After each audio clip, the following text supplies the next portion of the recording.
know you gentlemen have been through a lot.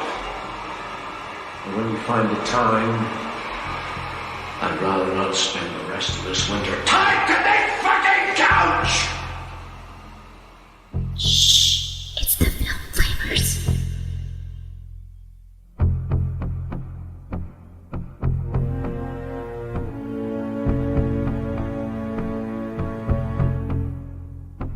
Hey guys, I'm Chris. Hey everybody, I'm Robert. Why are we talking like this? Maybe it's because it's wintertime and we're not sure who or what is the thing. Who goes there? Well, I just poured me a tall glass of J&B Scotch. I have a tall glass of Diet Green Tea Citrus Lemon. Hardcore. Good. Keep your wits about you. You never know whether or not I'm a thing. No, well, I think we all know the answer to that. I know. Definitely. No. So, last week we talked about The Thing from Another World, and now we are talking about another adaptation of the novella Who Goes There, and sort of remake of that 1950s movie, but a much more superior film. Yeah, it's more of like an homage. There's a couple of homages to it, but that's it, right? It's really like a return to the source material. Yes. Having not read the source material, I'm going to say a resounding yes, just based on everything I know about it. Yes. That's fine. The Thing is a 1982 American science fiction horror film directed by John Carpenter with a screenplay by Bill Lancaster based on the 1938 novella Who Goes There. The film stars Kurt Russell and Wilford Brimley, T.K. Carter, David Clennon, Keith David, Richard Dysart, Charles Hallahan, Peter Maloney, Richard Masur, Donald Moffat, Joel Polis, and Thomas G. Waiters in supporting roles. That's a lot of names. Yeah, I feel like that's the whole cast. I think so too, except for one notable, but we'll get to that later too. Actually, maybe two notables. Two notables? Two notables of the cast that actually don't appear on screen. The film's score was composed by the late and great Ennio Morricone. The Thing is considered to be part of John Carpenter's infamous Apocalypse trilogy, which includes The Thing, Prince of Darkness from 1987, and In the Mouth of Madness from 1994, all dealing with some sort of cosmic horror and the end of the world. Prince of Darkness is so good. Yeah, it is. Last night when we were watching The Thing, I was just like, oh, I really want to watch Prince of Darkness. And In the Mouth of Madness has its place too. Yeah, it's There's also some really good moments in that. It does. I mean, it's a good movie. I just like that trilogy. That's the order it goes in for me. Like The Thing, then Prince of Darkness, and In the Mouth of Madness. So. Agreed, and none of them are bad. No. So the plot focuses on a group of American researchers in Antarctica who encounter the eponymous Thing, a parasitic extraterrestrial life form that assimilates, then imitates other organisms. The group is overcome by paranoia and conflict as they learn that they can no longer trust each other and that any of them could be the Thing. Nihilistic and bleak, the film was initially panned upon release, but has since become regarded as one of the best 80s horror films of all time. In fact, I'd like to say that this transitioned very quickly into a cult classic and then ultimately into a bona fide classic. Oh, yeah. Trigger warning, though, guys. Outside of the obvious body horror, when asking the question, does the dog die? The answer is a resounding yes, but no. But if you can, we highly recommend watching this movie if you haven't seen it already, because it's fucking amazing. Okay, listeners. You've got to be fucking kidding. This is The Thing. Mayday. Mayday. Anyone hear me? Over. This is U.S. Station 31. You read me? Found something in the ice. We need some help down here. Can anybody hear me? We found something. We found something. We found something.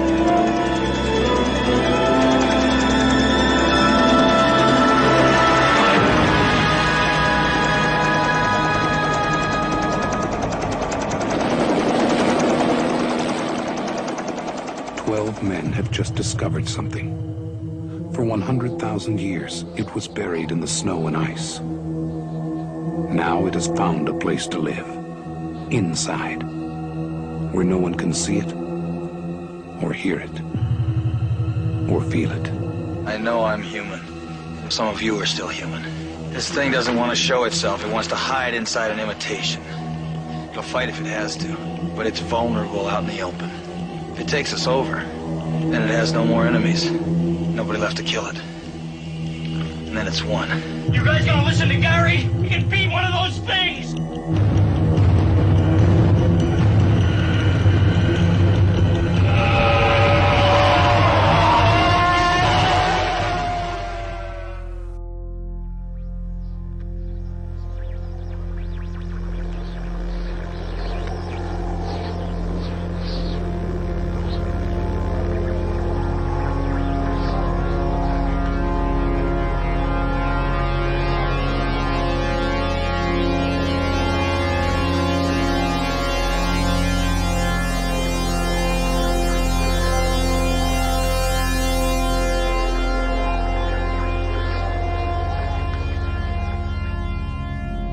Somewhere in Antarctica, a Norwegian helicopter pursues a sled dog to an American research station, all the while shooting at the dog from the helicopter.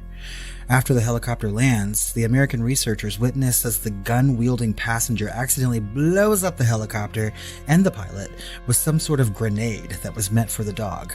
Oops, Butterfingers. The man shouts at the Americans in Norwegian and continues to shoot at the dog, but they are unable to understand him or why he's shooting at this totally not a murderous alien pup. After accidentally shooting one of the Americans, the Norwegian is shot dead in self-defense by Station Commander Gary.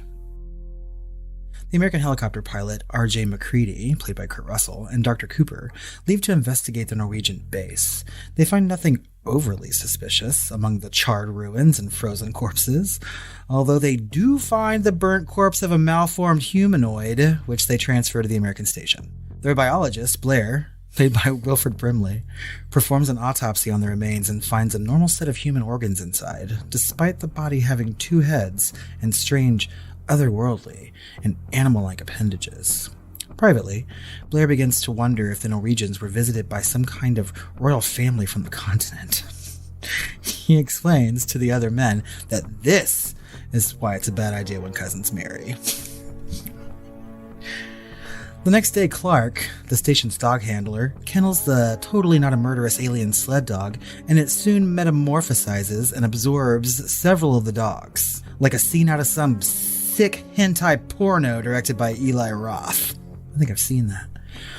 The sound of the dogs noping out of the whole situation alerts the team, and Chief Mechanic Childs, played by Keith David, uses a flamethrower to incinerate the creature as it tries to escape with its clawed tentacles into the rafters above.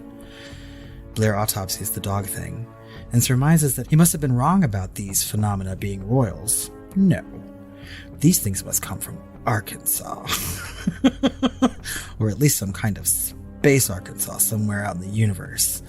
He finds that it can perfectly imitate other organisms, and that they had caught it between transformations. Data recovered from the Norwegian base leads the Americans to a large excavation site containing a partially buried alien spacecraft, which Norris estimates to have been buried for over 100,000 years. Not far from the alien wreckage, they find a smaller, more human-sized dig site. Back at the base, Blair grows paranoid after running a computer simulation that indicates the creature could assimilate all life on Earth in a matter of years. After receiving word from Mother and the company that they are all expendable, the station implements controls to reduce the risk of assimilation. Thank you, Mother. Meanwhile, the remains of the malformed humanoid they had taken from the Norwegian base assimilates an isolated meteorologist Bennings, but radio operator Windows walks in, interrupting the process, and McCready burns the Bennings thing with his Nostromo, trademarked flamethrower. Increasingly paranoid that several members of the team could already be things, and also the possibility of a global infection if it should escape Antarctica, Blair sabotages all the vehicles, kills the remaining sled dogs, and destroys the radio to prevent escape. For his trouble, he's locked into a shed all by his lonesome, totally not susceptible to any wandering thing aliens. Copper suggests testing for an infection by comparing the crew's blood against uncontaminated blood held in storage.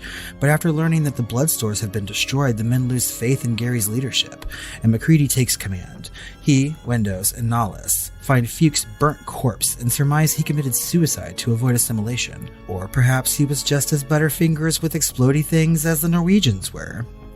Windows returns to base while MacReady and Nollis investigate MacReady's shack. During their return, Nollis abandons MacReady in a snowstorm by severing the line, believing MacReady has already been assimilated after finding his torn clothes in the shack.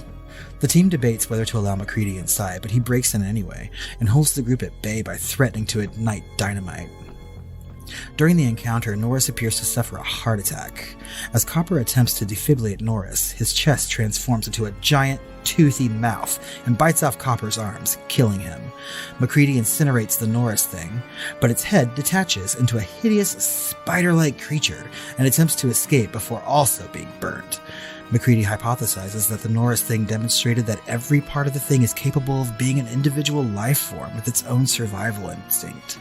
He proposes testing blood samples from each survivor with a heated piece of wire, and has each man restrained, but is forced to kill Clark after he lunges at MacReady with a scalpel from behind. Everyone passes the test except Palmer, whose blood recoils from the heat like some kind of muppety congealed hamburger. Drink. Will. Exposed, the Palmer thing transforms, breaks free of its bond, its head splitting apart into a gaping tooth-filled maw, and infects Windows. Too bad it was MacReady and not McAfee, because all MacReady knew to do was incinerate them both. I don't get that joke. McAfee is a virus, antivirus. Oh, antivirus software. Infected Windows. Oh my god! Nerd. Lucky I love you. Childs is left on guard while the others go to test Blair out of his totally safe shack, but they find that he has escaped and has been using vehicle components to assemble a small flying saucer in a long tunnel beneath the shack, which they destroy with dynamite. Upon their return, Childs is missing, and the power generator is destroyed, leaving the men without heat. MacReady speculates that, with no escape left, the thing intends to return to hibernation in the intense cold until a rescue team arrives. MacReady, Gary, and Nollis agree the thing cannot be allowed to escape and set explosives to destroy the station, but the Blair thing squats under the base and gobbles down Gary and Nollis into its moist sack. The Blair thing transforms into an enormous, muppety creature and breaks the detonator, but MacReady triggers the explosive with a stick of dynamite, destroying the entire station, with MacReady still deep inside. Apparently immune to gigantic explosions, MacReady sits by the burning remnants, contemplating his fate in the increasing cold. Not long after, Childs returns, explaining that he became lost in the storm while pursuing Blair. Exhausted and slowly freezing to death, they acknowledge the futility of their distrust and share a bottle of J&B Scotch whiskey before saying, "Fuck it," and making sweet, gay love against the backdrop of the burning outpost. The end. I'm gonna make love to you, child. I'm gonna make love by the fire. That's interesting because that actor was actually Isaac Hayes was actually almost in this movie. Really? Yes. Oh my god, he could have wrote a song and ruined the entire thing. Did you enjoy that synopsis? I did, as always. It made sweet gay love to me. Oh, good.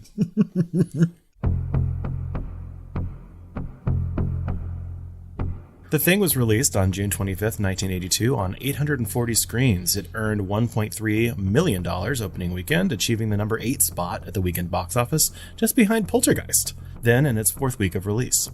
Other films in the top 10 that weekend, including E.T., Blade Runner, The Wrath of Khan, and Annie.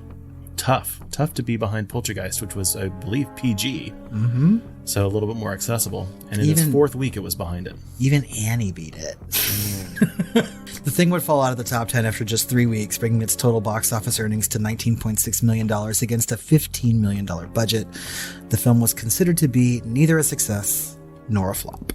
Yeah, with the marketing they did, I think it was probably a flop. But I'm leaning toward flop too. But, yeah. I mean, they got some monies. Maybe.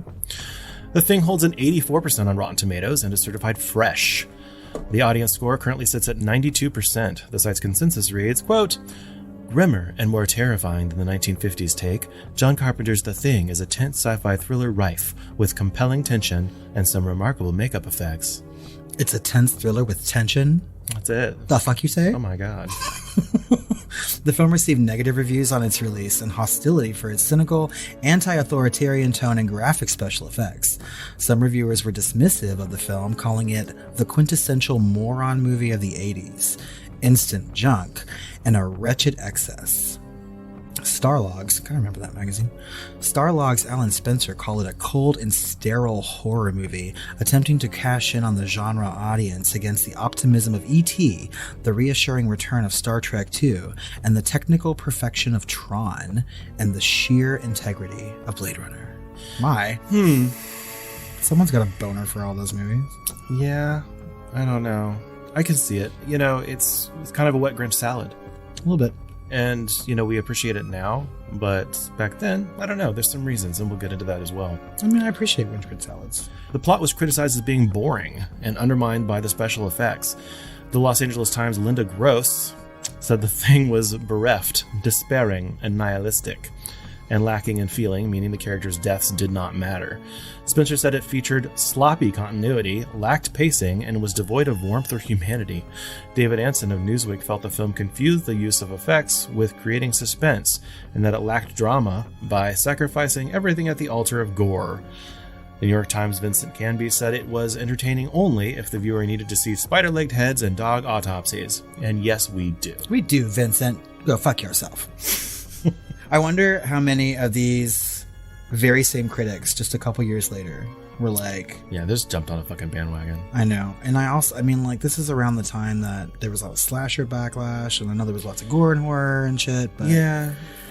Like, critics just didn't like a lot of horror movies. Yeah, this is a weird time, though, too. Like, we're talking like this 1979 to 1983, 84 kind of timeline where everything was kind of shifting in the Reagan Revolution and stuff. We've mentioned it many times before. Oh, yeah. We covered Cruising and a bunch of other movies around this time, and it's very, like, you know, Russian roulette on whether a movie, a dark movie especially, or horror movie is going to succeed or not.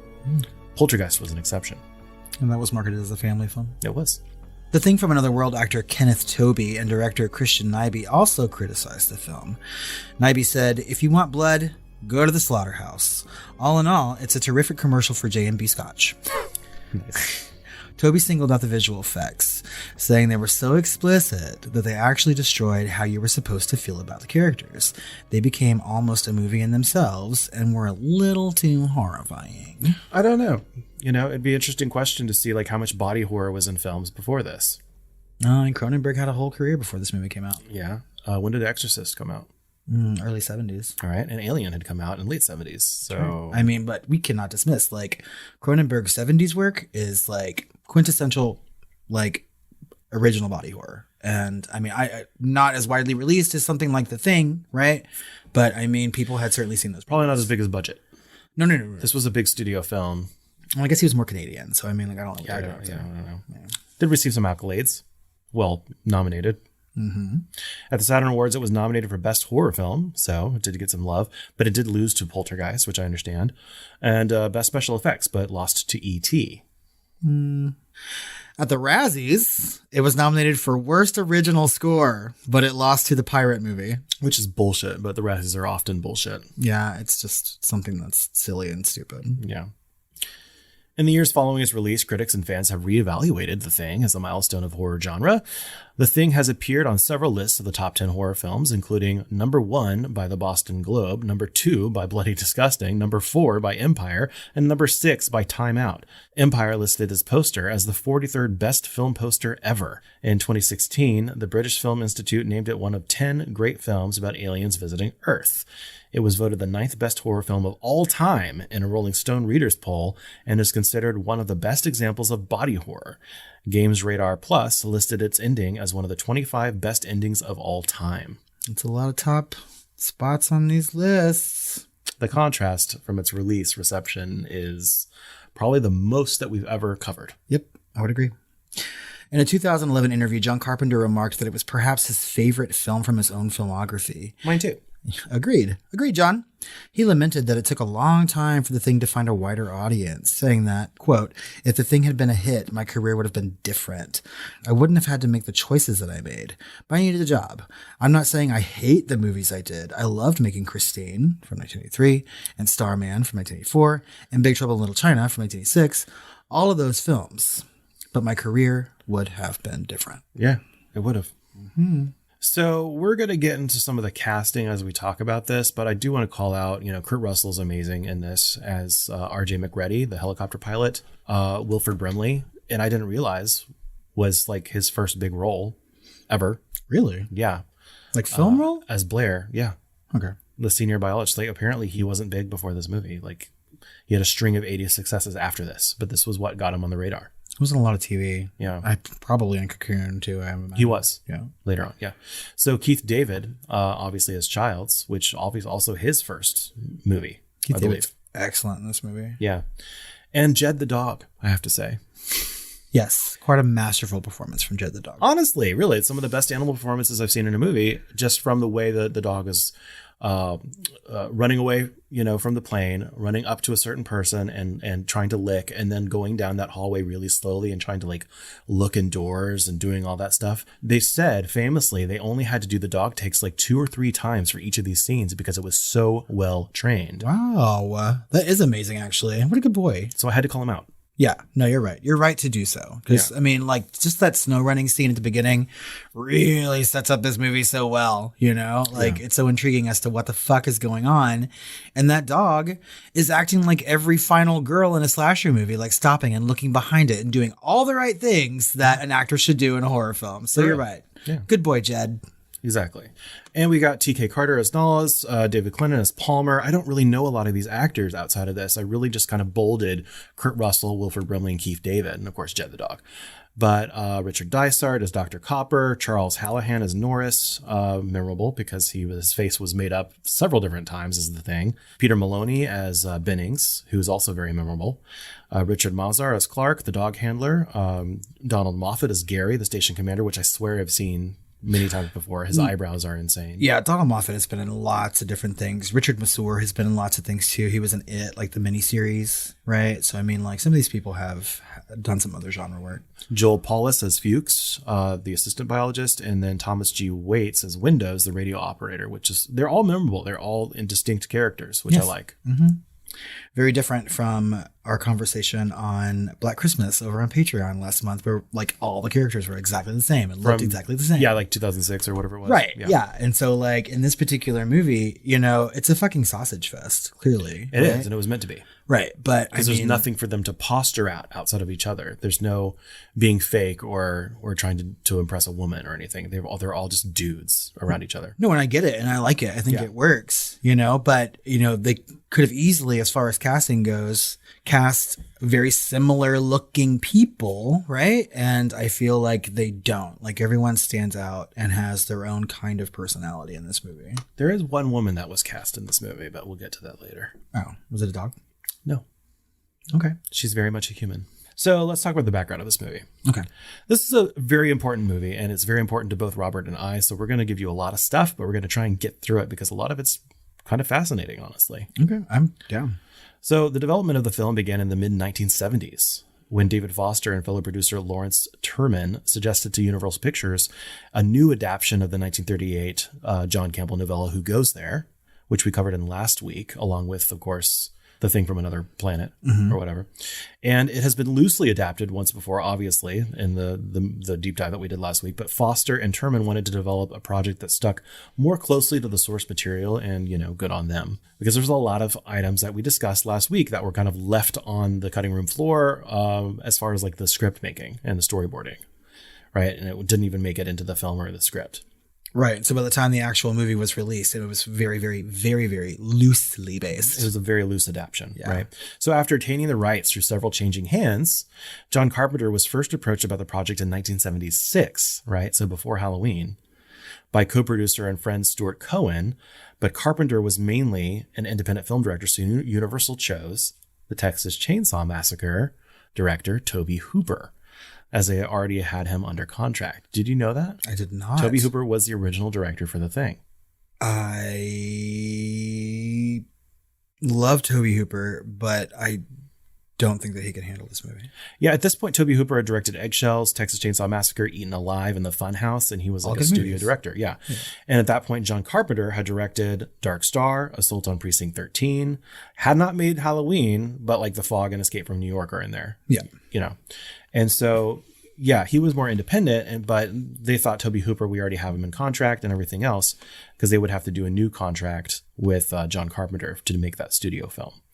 But of course, Tobe Hooper would go on to direct in air quotes, Poltergeist in 1982. So I feel like we all win here. I would agree with that because I feel like, and I'm not going to rehash the Spielberg Hooper debacle. We have a whole fucking episode where we get into that shit. You know? We had a director controversy in last week's deep That's dive. right. And so. I mean, these things happen, I assume, you know, but Tobe Hooper is a very singular director, clearly. So is John Carpenter. They make two very different kinds of horror movies. Yeah. And I feel like this movie in the hands of somebody that's not John Carpenter fails. Well, I don't know. Like there's a debate to be had because is this even John Carpenter's style? Yes. I feel like it's different from all of his other movies. This is John Carpenter at his most measured and controlled, in my opinion. I feel like, and as we talk about other John Carpenter movies, like I feel like we'll get into this a little bit more, but I feel like he's a very measured horror director. Anyway. He is. He's very matter of fact in the way he films. I feel like all the other like really big horror directors that everyone throws around, like Craven, Hooper, right?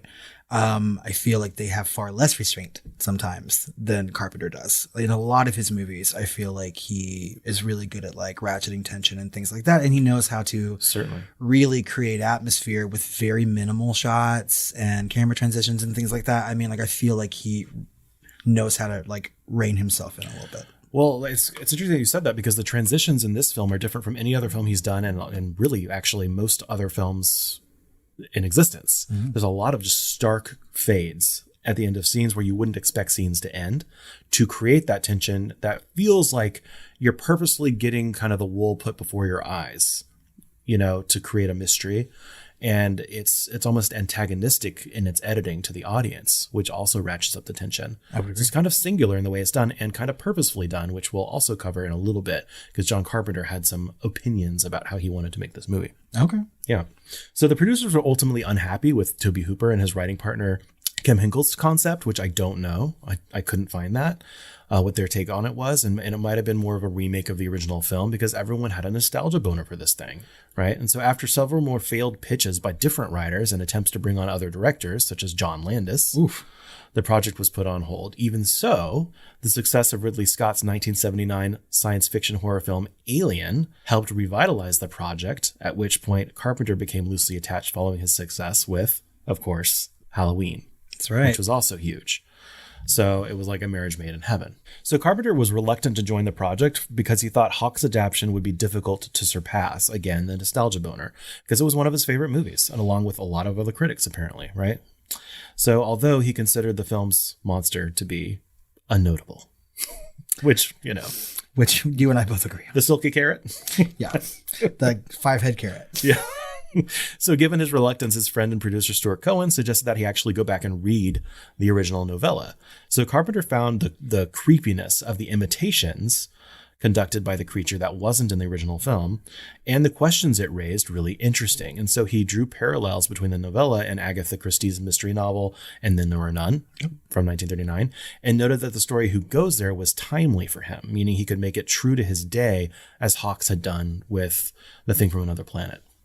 I find it a little odd that Carpenter would call something one of his favorite movies and not have gone and read the source material. Yeah, because everyone was looking to that, you know, and the internet wasn't a thing, you know, so a lot of people probably didn't even know it existed that weren't just in the science fiction universe, you know. Yeah. Maybe he knew about it, maybe he didn't. Maybe he thought it was more of a true adaptation than it was. But obviously everyone was surprised when they go back and read the original source material. Which I still plan on doing. Yeah.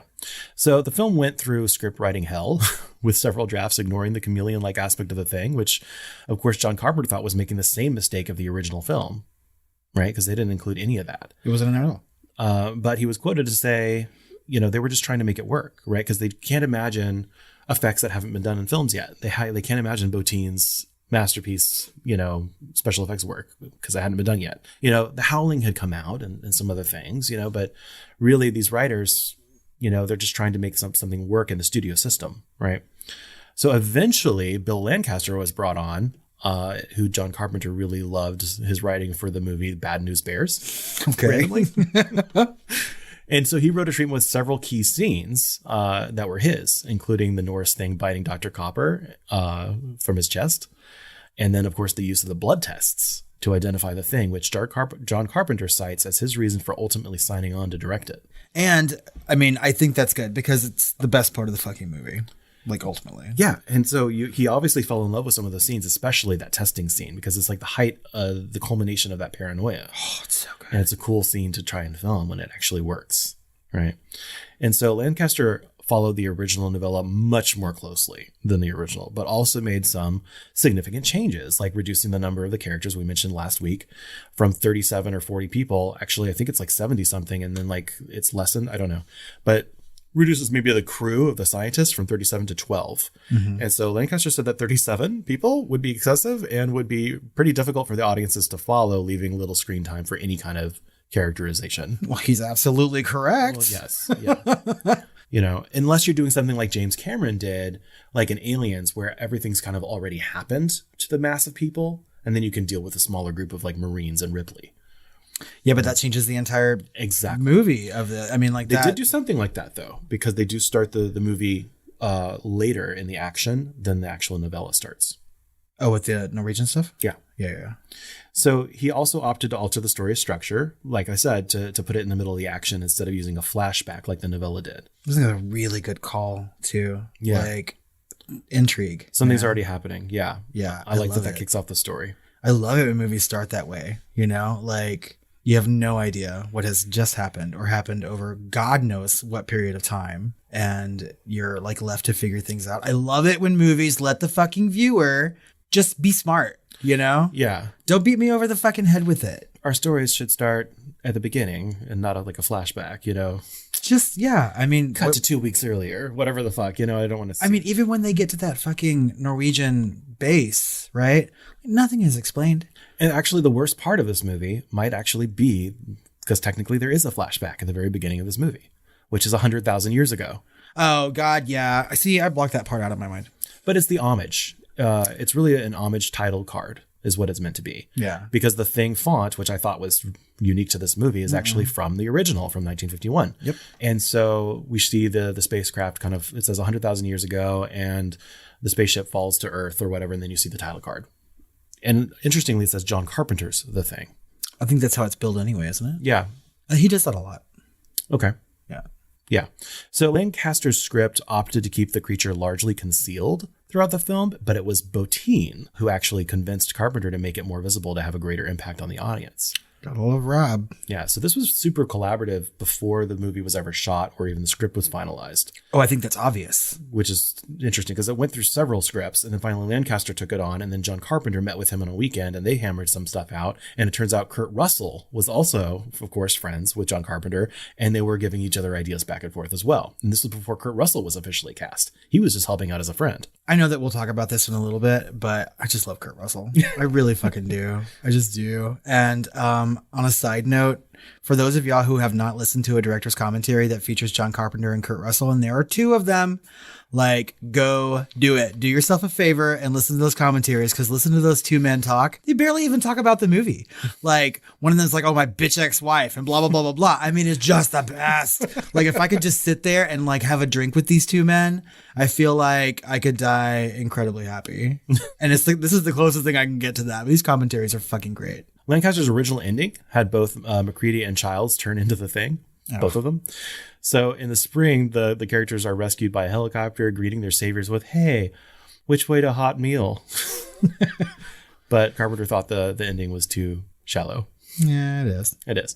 In total, Lancaster completed 4 drafts of the screenplay. The novella concludes with the humans clearly victorious, but concerned that birds they see flying towards the mainland may be infected by the Thing. So it does have like slightly ambiguous in the novella, but Carpenter opted to end the film with the survivor slowly freezing to death to save humanity from infection, believing this to be the ultimate heroic act, and wanted to save an ambiguous moment between the pair to elucidate trust and mistrust and fear and relief.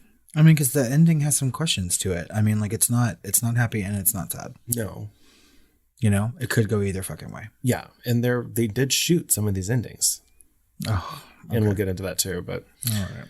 as far as casting, Kurt Russell, like I said, was involved in the production before being cast, helping Carpenter with some of the ideas, even though he was the last actor to actually be cast. Really? Yeah, so he was cast in June 1981, by which point the second unit was already filming in Juneau, Alaska. Oh my gosh.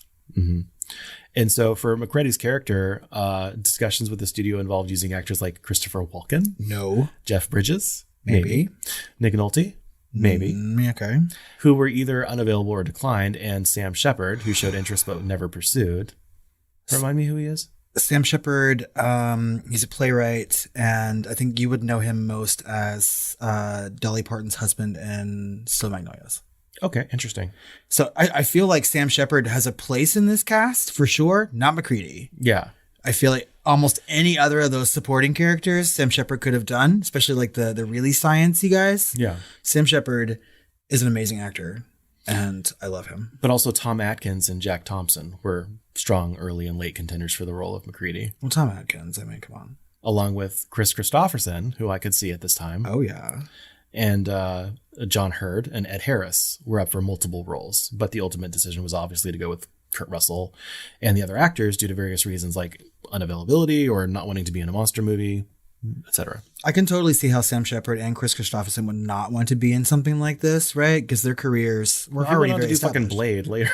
Yeah. Oh my God. Okay. I mean, but yeah. After they transitioned out of their Oscar phase in their career, probably, yeah. Yes. So, I mean, Chris Christopherson is an amazing actor, and I could totally see him playing McCready. And he looked like it back then, too. Yes. Like in A Star is Born with Barbra Streisand, I think. Mm-hmm. But Kurt Russell in this movie, we have to agree, is just fucking amazing. Like, this is maybe one of my favorite Kurt Russell roles. Like, outside of his comedic work, which I think is brilliant, right? This Overboard. is good. Overboard, for sure. I think he's just so good in that movie. Yeah. He's good in everything, really. But, like, I don't know, Kurt Russell in this movie is so charismatic and likable when he may not should be, right? You know what I mean? Yeah, it's also different than his other roles. He's very chameleonic. Like you wouldn't think about it because he's always just like a level of Kurt Russell, but his delivery, this is very dry and measured and everything else and stoic. But you could say the same thing for like Snake Plissken or whatever in Escape from New York and LA. Right. But that's the different kind, completely two different characters at the same time, right? And you can see that behind the eyes. Like he's really good. And then his comedic work is excellent. Like his most recent work is excellent, like on Guardians of the fucking Galaxy and Hateful Eight. Well, and I haven't watched that stupid Santa Claus movie on Netflix that's very, very popular, but people seem to love it. You know what I mean? So he's still being very chameleonic, right? He's just a really gifted character actor. And I think he just deserves more accolades. I'm glad he's still working, and I really, really love Kurt Russell. He's just Play one a of good my guy, favorite play a actors. bad guy, could play comedy, play horror, play All of action it. hero, all of it. Just fucking all of it. So for the role of Childs, Jeffrey Holder, Carl Weathers, and Bernie Casey were considered. I can see some of that. Yeah. And Carpenter also looked at Isaac Hayes, having worked with him on Escape from New York. Which he's really good in that movie. Yeah. And Ernie Hudson, could have been good, was the front runner and was almost cast until they met with Keith David. I will say that John Carpenter, like some of my other favorite directors, really loves to work with the same actors a lot, right? So Keith David would also go on to be in They Live and things. And so, like, I love how Carpenter can recognize talent and just continues to cast them in things that might be good in. Even people that you wouldn't think would be like a genre actor, right? Ernie Hudson. Yeah. Though, that's... Yeah, I don't know. But the thing was David's first significant film role, and coming from a theater background, he had to learn on set how to hold himself back and not show every emotion his character was feeling. And he actually took note from some of the other actors that had been in film and, made that transition before. And he said some of his best coaching on, to get into film acting was on that set. Well, I think he did a good job. And they mentored him and they took him under their wing. Because he only really shows one emotion throughout this entire movie. And that's just like boring disdain a little bit, but he does it well. So, yeah.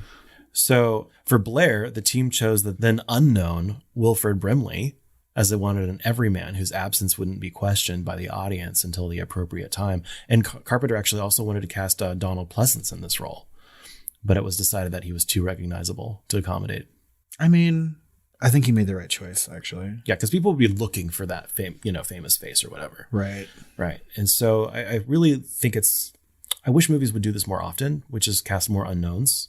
And we're seeing that less and less. Every once in a while. I mean, like... Except for the independent films and the smaller films and stuff. But the big studio films, we just don't see the unknowns as much. I feel like if you look at like the Oscars, right? If you look at like the supporting categories, I think that people will take a chance on unknowns for like a smaller role or whatever, which, I mean, Blair is kind of in that supporting area, right? But you're right. I feel like people should do that because there are lots of actors who have been working for years that no one recognizes. And I feel like he took a page of his own book with like Halloween and his other independent films, that you can have a successful film with unknowns and even build up new stars. Exactly. And Alien is another good example of this, that, basically paved the way for this movie from the studio perspective. I feel like Carpenter does this a lot too. I mean, like Jamie Lee Curtis, obviously, like Kurt Russell became an action star and transitioned out of like Disney, right? Yeah. Through Carpenter. Adrienne Barbeau. I mean, like... Everyone in Alien was unknown, including Sigourney Weaver, except for, I think, the captain, who at that point... Tom Skerritt? Tom Skerritt. Tom Skerritt was fairly well known. Yeah. So Rob Bottin lobbied hard to play Palmer. Okay. Himself. But it was deemed impossible for him to do that alongside his existing duties. And as the character had some comedic moments, Universal brought in comedians Jay Leno, Gary Shandling, Charles Fleischer, among some others, but opted to go with actor David Clennon, who was better suited to play the dramatic elements. And that's one of the people that took Keith David under his wing. I feel like some of these choices would have been way, way too comedic, right? Unless they're really good at like having that dramatic, like... He doesn't have that many he has some comedic reactions-ish, borderline, adjacent. Maybe you gotta be fucking kidding is the big comedic moment, but... I mean, he delivers a funny line. That fucking couch line is great. But also, like, I feel like there are other characters he doesn't do the couch line. Oh. We're talking about Palmer. Oh, okay. You're talking about Gary. Commander Gary. It's tough to remember all these names. Oh, yeah. Yeah. They don't really say the names that often in the movie either. No, that's not true. They say their names all the time. But I mean, like there are other characters who have a lot more like comedic relief throughout the movie than I feel that Palmer does. Yeah. So like Windows, I guess a little bit. Certainly. A little bit. The cook. Yeah, he has to be more vulnerable. But Robert Dean was like 21 years old. So they've been too young too. He would have been the baby. I don't even know what he looks like in real life. I don't either. But Powers Booth, Lee Van Cleef, Jerry Orbach, and Kevin Conway were considered for the role of Gary. So each actor was paid $50,000. But after the more established Russell was cast, his salary increased to $400,000. Jesus Christ. So, and then I made another mention of Jet the dog. Which is good. It's a good boy. Yeah, good boy. So we have a lot of information about the making of and the budget for this movie that just kept going up and up. All right. Yeah. So Carpenter, a fan of Hawk's adaptation from 1951 that we covered last week, paid homage to it in Halloween because, of course, all this time he's working on these scripts and he's being talked to about this movie. So even before he did Halloween, and he watched The Thing from Another World several times for the inspiration before filming began. And he and cinematographer Dean Cundy first worked together on Halloween, and The Thing was their first big budget project ever for a major film studio. I was gonna ask, like, where have I heard Dean Cundy before? Yeah. But even in our Halloween episode, we talk about some of the things that they did. It's cool that he was able to take some of his crew with him that worked on Halloween. I mean, like, he works with the same actors, a lot of the same crew, clearly. I mean, like, when you want to be a successful filmmaker, and this is just my opinion, surround yourself with the people you know you work best with. Well, if you had a really good time, and like Jamie Lee Curtis said that they were just like shoestring, like just independent filmmaking Halloween, and it was like the best crew ever, and they were really tight knit. And then you get that big success out of it. Of course, you want to bring those people with you if you had a good time and a good outcome, you know? Agreed. But I mean, like we talked a good chunk about the cinematography in Halloween. We did. Yeah. The Thing was storyboarded extensively by Mike Plug and mentor Huebner before filming began. And their work was so detailed that many of the film's shots replicate the image layout completely. I can totally see that. Me too. You'd have to with something like this. Yes. With those creature transitions and things like that. There is just so much going on, special effects wise, set wise, like all of it. Like if you did not take the time to make a detailed storyboard, this would have gotten off the rails. You'd have to with something so technical. I feel like, yeah. So Universal initially set the budget of $10 million with $200,000 for creature effects, which at the time was more than the studio had ever allocated to a monster film. I don't know if it's any studio ever, but it's more than Universal had ever budgeted. I'm not saying something for Universal. And of course that went like more than like doubled, tripled, quadrupled, I think, by the end of this. So as storyboarding and designs were finalized, the crew estimated that they would need at least $750,000 for creature effects, more than $200,000, a figure Universal executives agreed to after seeing images and pictures and previous work done by Rob Bottin. Yeah, Rob Bottin, I think at this point had already started to make a name for himself. So with The Howling. Yeah, very, very much. And I think it was clear that he was really, really good at some of the special effects and makeup design, especially when it comes to things like transformation, right? So that still seems cheap for what this movie is. Well, recall this is also 1982 money. I guess, yeah, but like the effects in this movie are like, to me, tops. Like I compare a lot of other horror movies to The Thing specifically and The Howling, right? I really think that Rob Bottin's amazing. And if that's the kind of money that he had, it feels like they gave him a lot more of a budget. Yeah. Or it looks like. But many of the outdoor scenes filmed in Juneau, Alaska were so cold that the cameras would freeze and break. Oh, Jesus. But then like warming them up was worse because it would create a fog on the lens and that they'd have to clean up like every 15 seconds of filming. And so they'd have to let the cameras freeze. Thank God they didn't film this on some sort of like soundstage though. So that they did a lot of the internals on sound stages. Okay. Right. And that's where most of the stuff Bottin was. But all of those external shots pretty much were out there, and they did a significant amount of filming. So the effects budget ran over and eventually totaled $1.5 million. It's a little bit more. Forcing the elimination of some scenes, including Knowles' confrontation of a creature dubbed the Box Thing. I would have loved to see what that. I don't know. Oh my God, that's so intriguing. Yeah. Which is interesting because we mentioned the song last week and they find the thing in a box. Oh, that's right. So I'm wondering if it's an homage to the song. God, I love that song now. I don't know. But by the end of production, Carpenter had to make a personal appeal to executive Ned Tenon for $100,000 to complete a simplified version of the Blair Thing, which, shows. So the final cost was $12.4 million, and overhead costs brought it to $15 million. Which I still think is cheap. They still cut it because they originally said like $14 million, right? Or something like that. So it went over, but I don't know what the marketing was on top of that or if that included marketing, but usually it doesn't. So to me, that would make it a flop. At least initially. Obviously, I was too young to remember marketing for this movie. Like, I don't remember it. 1982, you know what I mean? Like, I was fucking 3 years old. You know what I mean? Like, I didn't. Well, like as usual, we'll put the original trailer in. Right. But I did hear some things about the marketing that weren't really mass appeal enough, especially considering all the movies it was up against, including Poltergeist. I also don't know, and this is a little off topic, but talking about like marketing as a budgetary item. Like today, we know years in advance sometimes when big tentpole movies are coming out, right? And so like other studios and other film like distributors can look and be like, no, this is the wrong time to release this movie because we have Marvel XYZ or whatnot, right? I don't know if that was the case back in 1982, but 1982 obviously was a really fucking big year for like genre and sci-fi movies and like horror adjacency kind of stuff. Something that we would see later on in the 80s with like 84, 85 came around, and then we had like Ghostbusters and all that other shit, And so they would have to market the fuck out of this movie in that summer just to even try to compete with something like E.T., Yeah, and I feel like all this family-friendly stuff, was drawing, and then that was sucking up kind of the peripheral, box office numbers. Mm-hmm. Also, there's some other things going on in the economy at this point. And also, I think maybe the marketing should have been a little bit more spoilery for the masses, kind of like Hitchcock used to do. Yeah. Because he could get away with it in the market, like some of his movies, by hanging a lantern on it in the marketing, like the most shocking thing. And there's going to be guards at the door and, all this other stuff that he would do, like don't buy this ticket if you're a weak stomach and, all that stuff. And I feel like they could have done a little bit of that maybe for this movie, and the critics would have had that lantern kind of shined on that before they walked in and got all those effects.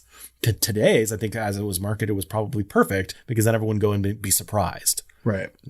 I mean, I feel like John Carpenter had to have been some sort of a fan of William Castle, who did all those things. He was super gimmicky, like to release his movies. So, there could have been something, right? But I don't know. I assume at some point we're going to talk about the reception to this, both from the public at large and critics and things like that. A little bit, yeah. I mean, there's a lot of different reasons given, but I think maybe all of it's kind of swirling together. I don't think there's one answer. But first, I want to talk about some of those multiple endings. Okay. So Carpenter filmed multiple endings for The Thing, obviously, including a happier ending because the editor, Todd Ramsey, thought that the bleak nihilistic conclusion would not test well with audiences. So in one version, MacReady is rescued and given a blood test that proves he is not infected. Carpenter said that stylistically this ending would have been cheesy. Yes. But I think all these were filmed. All right. So editor Verna Fields was tasked with reworking the ending to add clarity and resolution, and it was finally decided to create an entirely new scene, which omitted the suspicion of Childs being infected by removing him out of the scene completely, leaving MacReady alone. With no answer as to what happened to Childs? Yes. And so this new ending tested only slightly better with audiences than the original, and the production team agreed to the studio's request to use it. Oh, okay. So it was set to go to print for theaters when the producers, Carpenter and executive Helena Hacker, decided the film was better left with ambiguity instead of nothing at all. And so Carpenter gave his approval to restore the original ambiguous ending, but a scream was inserted over the outpost explosion to posit the monster's death. Which, fine. Carpenter later noted that both the original ending and the ending without Childs tested poorly with audiences, which he interpreted as the film simply not being heroic enough. Okay.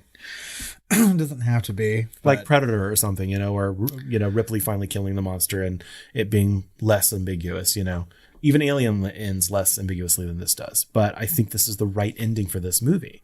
Personally, I agree. I love this ending. It's one of my favorite endings to a film ever. Me too. I mean, I have no problems with things ending bleak, right?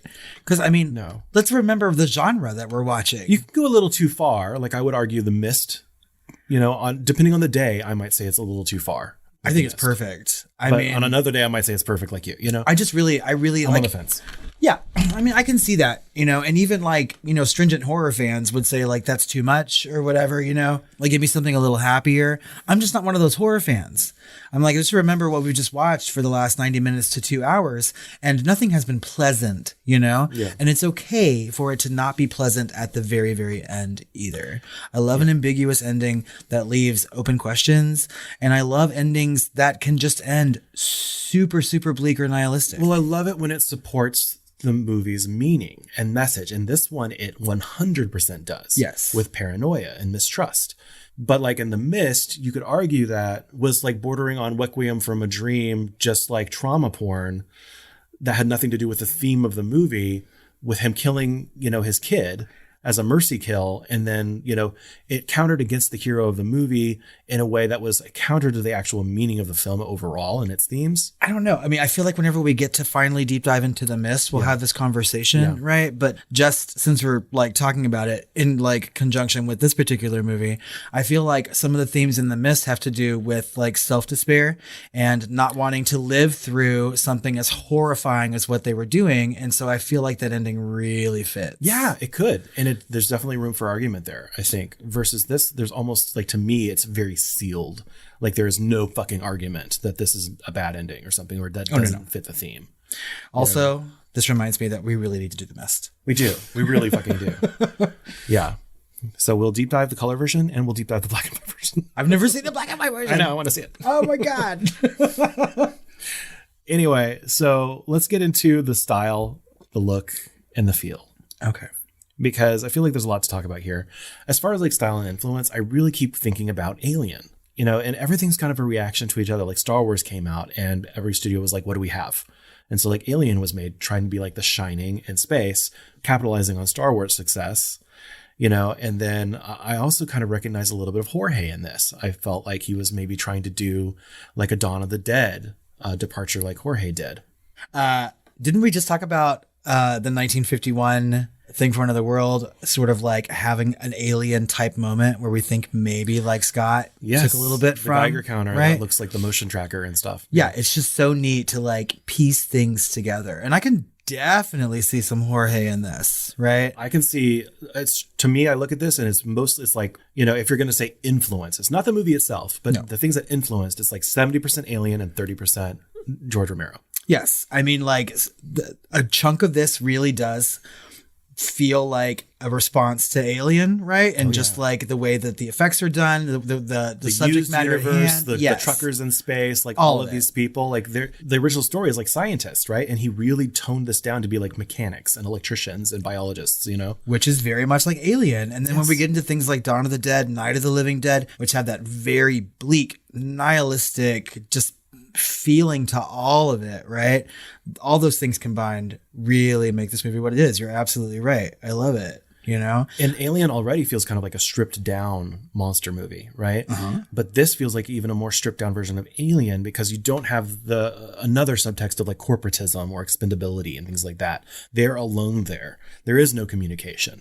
And that's I was so glad that you're bringing this up right now because we were watching this last night and something that was going on in my head that I've never really thought about while watching the thing is like, what are they doing there? Like, why is this outpost here? Like, what is the point of it? Like, they say it's a scientific outpost, right? Or scientific research. They have all these like, you know, like technical people, and they also have a bunch of scientists, but they never explain like the purpose of them being in Antarctica. Like, it's not really talked about. It's not part of the story. Yeah.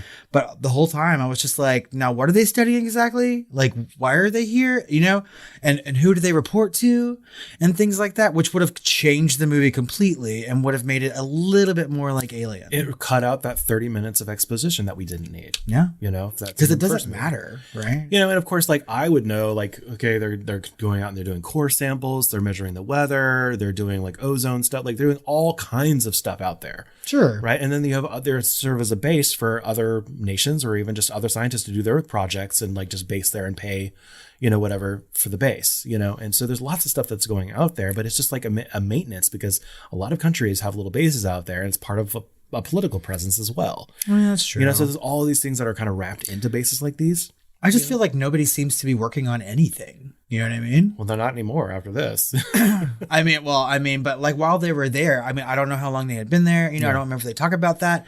Well, they have a biologist, they have a meteorologist, they have a geologist. Like these are all part of their jobs that are mentioned sometimes sprinkled throughout. Right. But that's it. You have the pilot, just some things are there just for the base to run. I just don't understand. I mean, and it's superfluous and I don't need to understand, obviously. Nope. But like, you know, like, it seems to me like they spend most of their time drinking and playing pinball, you know, which is also fine, you know, but I don't know. It just really struck me as odd on this particular rewatch because I was like, I don't know what any of these people are doing. It feels like the Shining Hotel has shut down for the season because they're all there. Most of the people that are there are just there to run the facility.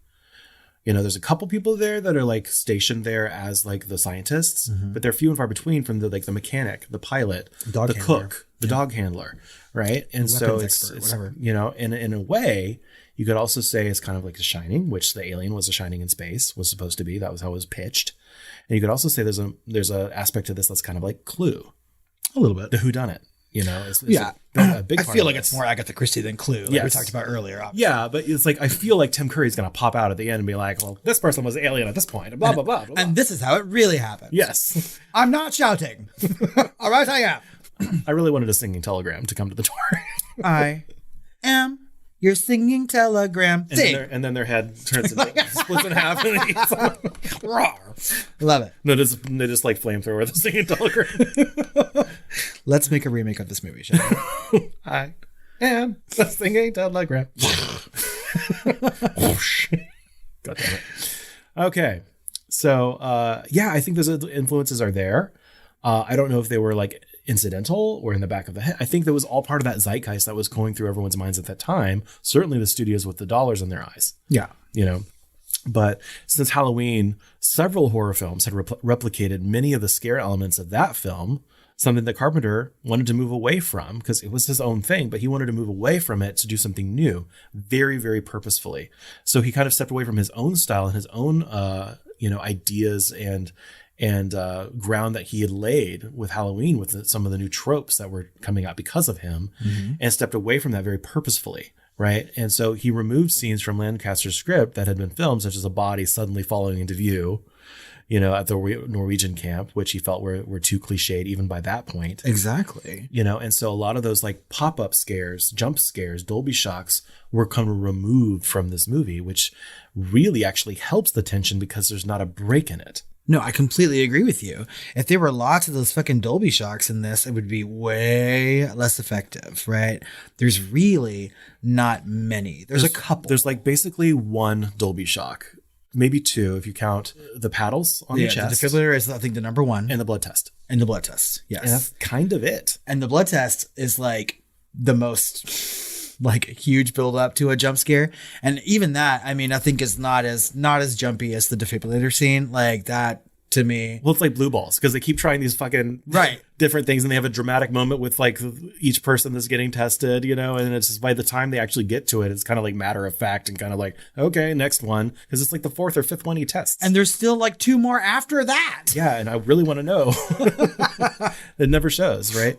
So there's a really great like escalation of tension in this. And I still think it's one of the best suspense horror films with a slow burn of dread ever made. Yeah, I would completely agree with that. I feel like tension starts completely right away just because you're so unsure of what the fuck is going on. Yeah. You know, and then you continue to not know what the fuck is going on, even though you're like sort of like trying to piece things together. I think this movie gives you just enough information at just the right time to continue the story. Like it's perfect. There's things that like Wilford Brimley's character is seeing on that computer screen, like running those simulations. I was like, that's just enough information. It really felt like Mother to me from Alien. So I mean, it is. Even when they're playing like fucking chess and shit like that, it feels like Mother. But I mean, like, I feel like it's just enough information for the audience and for just that character, right? To keep the story going. No one else knows what he's seen, you know? He just goes insane and they're like, why? But I mean, this movie is really, really good at doling out the pieces of stuff that you need just to get on to the next scene and create that more like ratchet of tension. It's just perfect. Another thing that helps with that tension is the cinematography, which I love that he was brought over from Halloween as well with John Carpenter as partners, right? And I'm wondering if Sunshine kind of took some cues from this, right? So they used interior warm lights with dark shadows, which much darker shadows than Sunshine for the interior stuff. But we're kind of, every time we're outside, we're kind of starved for that with the exterior blue lights. And then we get these magenta colored flares. It's such a stark contrast in the night, that the snow scenes at night with the blue lighting and just everything so cold. And then you get these magenta flares, which makes it look so iconic. I mean, and even like it doesn't really feel that bright outside, although all the characters are wearing all these like tinted goggles and things like that. So, you know, in the day scenes. Yeah. Outside. Yes. Yeah. So, I mean, you know that it's supposed to be like real fucking bright out there. And I can imagine that it would be. Well, you get snow blindness because the snow will reflect all of the, I know. Yeah. But I mean, like, we don't get to see that. We just get to see what they're wearing, obviously. But yeah, it's those night scenes and like everything with the flare. Every time they light up a flare, I'm like, this is beautiful. Pyro. So, and we can't talk about this movie and its style and its vibe without discussing Rob Bottin. Oh, of course. Which is kind of his like Hail Mary. And he was only like 21, 22 when he did this movie. And he worked on it for a full year. And he had just come off of other things too, right? So, I mean, we talked about him recently where he was put into the hospital for exhaustion. That was this. Oh, okay. That was this. I mentioned that anecdote on probably a couple other movies that he's talking about how dedicated he is. So Carpenter had imagined it would look like one creature, you know, just like the original, you know, because people aren't thinking out of the box. They're trying to like just build this movie, you know, and it was Bottin who suggested that it should be completely changing or constantly changing and able to look like anything. So Bottin's a huge part of this movie. As far as like how it was planned. He wasn't just brought on to do the effects as planned. He had a vision and brought that to Carpenter and, you know, the producers and the writers, and part of the budget and the script was based on Bottin's ideas. And I feel like that's obvious. And I love that. I love bringing in those people at, you know, more of the beginning so that they can really come to the table with some cool ideas of what's possible and what's not possible. Agreed. Right. So Carpenter initially thought that idea was too weird, but he was finally won over when, you know, those sketches were done of what the monster could look like mid-transformation. I'm so glad they went with this too, because I think having one kind of fucking monster kind of ruins this, and it like completely destroys all the paranoia they're trying to build, right? Yeah. Because the whole point is you don't know if the person sitting next to you is a thing or not. And also you don't know what the fucking thing looks like. So what the fuck? And you know, it's funny. This is a 1982 movie. And you would think that I have a nostalgia boner for it, but I don't, because I didn't really see it until like, I want to say 2009 or 10. Really? 2008 maybe. Like I'd finally gone back and seen, because I heard it was shit. You know, and it didn't really start getting until like around the time that I was seeing it. It was a cult classic. And I was like, I heard there was rumblings that it was actually really fucking good. And I was trying to get through all these Carpenter movies. And so somehow I'd missed it. I think I'd seen parts of it on TV or something. And finally I watched it, and I had never seen, even in 2008, I had never seen anything like it. That's just a few years before you and I met. Like 4 years. Yeah. Yeah. I had never seen anything like it, and I really haven't really seen anything like it since. No, this movie is fucking phenomenal. I remember that movie ending, you know, I'm like in my late 20s or 30s or whatever it was back then. And I'm just like, this is a amazing movie. Like this is it was like instantly one of my favorites. I just loved this movie after the first time I saw it. And I mean, a lot of it has to do with the effects, right? Yeah. Because I mean, I saw this in the late 80s, right? When, I mean, I was just like renting whatever fucking horror movie I could get my hands on, right? And I happened to just rent The Thing. I had no idea what it was. I recognized John Carpenter's name because I'd already seen things like Halloween by the time I was just like 9 or 10, right? Yeah. I'd already seen, like, Christine was one of my favorite movies. And so like, I have seen The Thing many times. Like I've watched this movie throughout my life. Yeah, I must have been 26 or 27 when I saw it for the first time. It's just amazing. Yeah. So the creature effects were achieved with latex, hand puppets, animatronics, wires and sticks, and used a variety of inner materials, including mayonnaise, creamed corn, microwaved bubblegum, and KY jelly. You could fuck that. Oh yeah. I think the melted, like when Norris's head is coming off and turning into the spider thing, all that green stuff is just microwave bubble gum that's dyed green. I mean, thinking outside the box, yeah. You could do things really easily and cheaply. Yeah. So in the chest chomp scene where his chest turns into the big fucking teeth or whatever, and Dr. Copper attempts to revive Norris with the defibrillator, revealing himself as the Thing, and Norris thinks chest transformed into a large mouth that severs Copper's arms. And so Bottin accomplished this scene by recruiting a double amputee and fitting him with prosthetic arms filled with wax bones, rubber veins, and jello.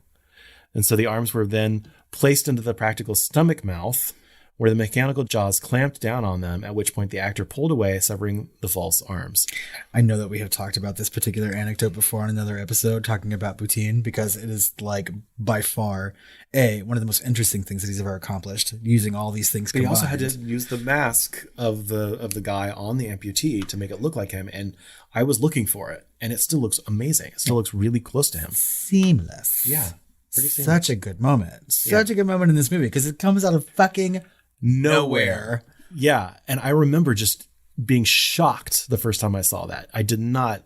No, same. Yeah. And I love it when horror movies do that, because you can almost always anticipate something. And that's what's really good about The Thing, is that you have no idea what's going to happen next. Really. Well, it's kind of a bait and switch, because you don't expect the Thing to have a heart attack. Nope. But it's literally copying these people so exactly. This, narrowed arteries or a heart condition with cholesterol, it's going to get those things too.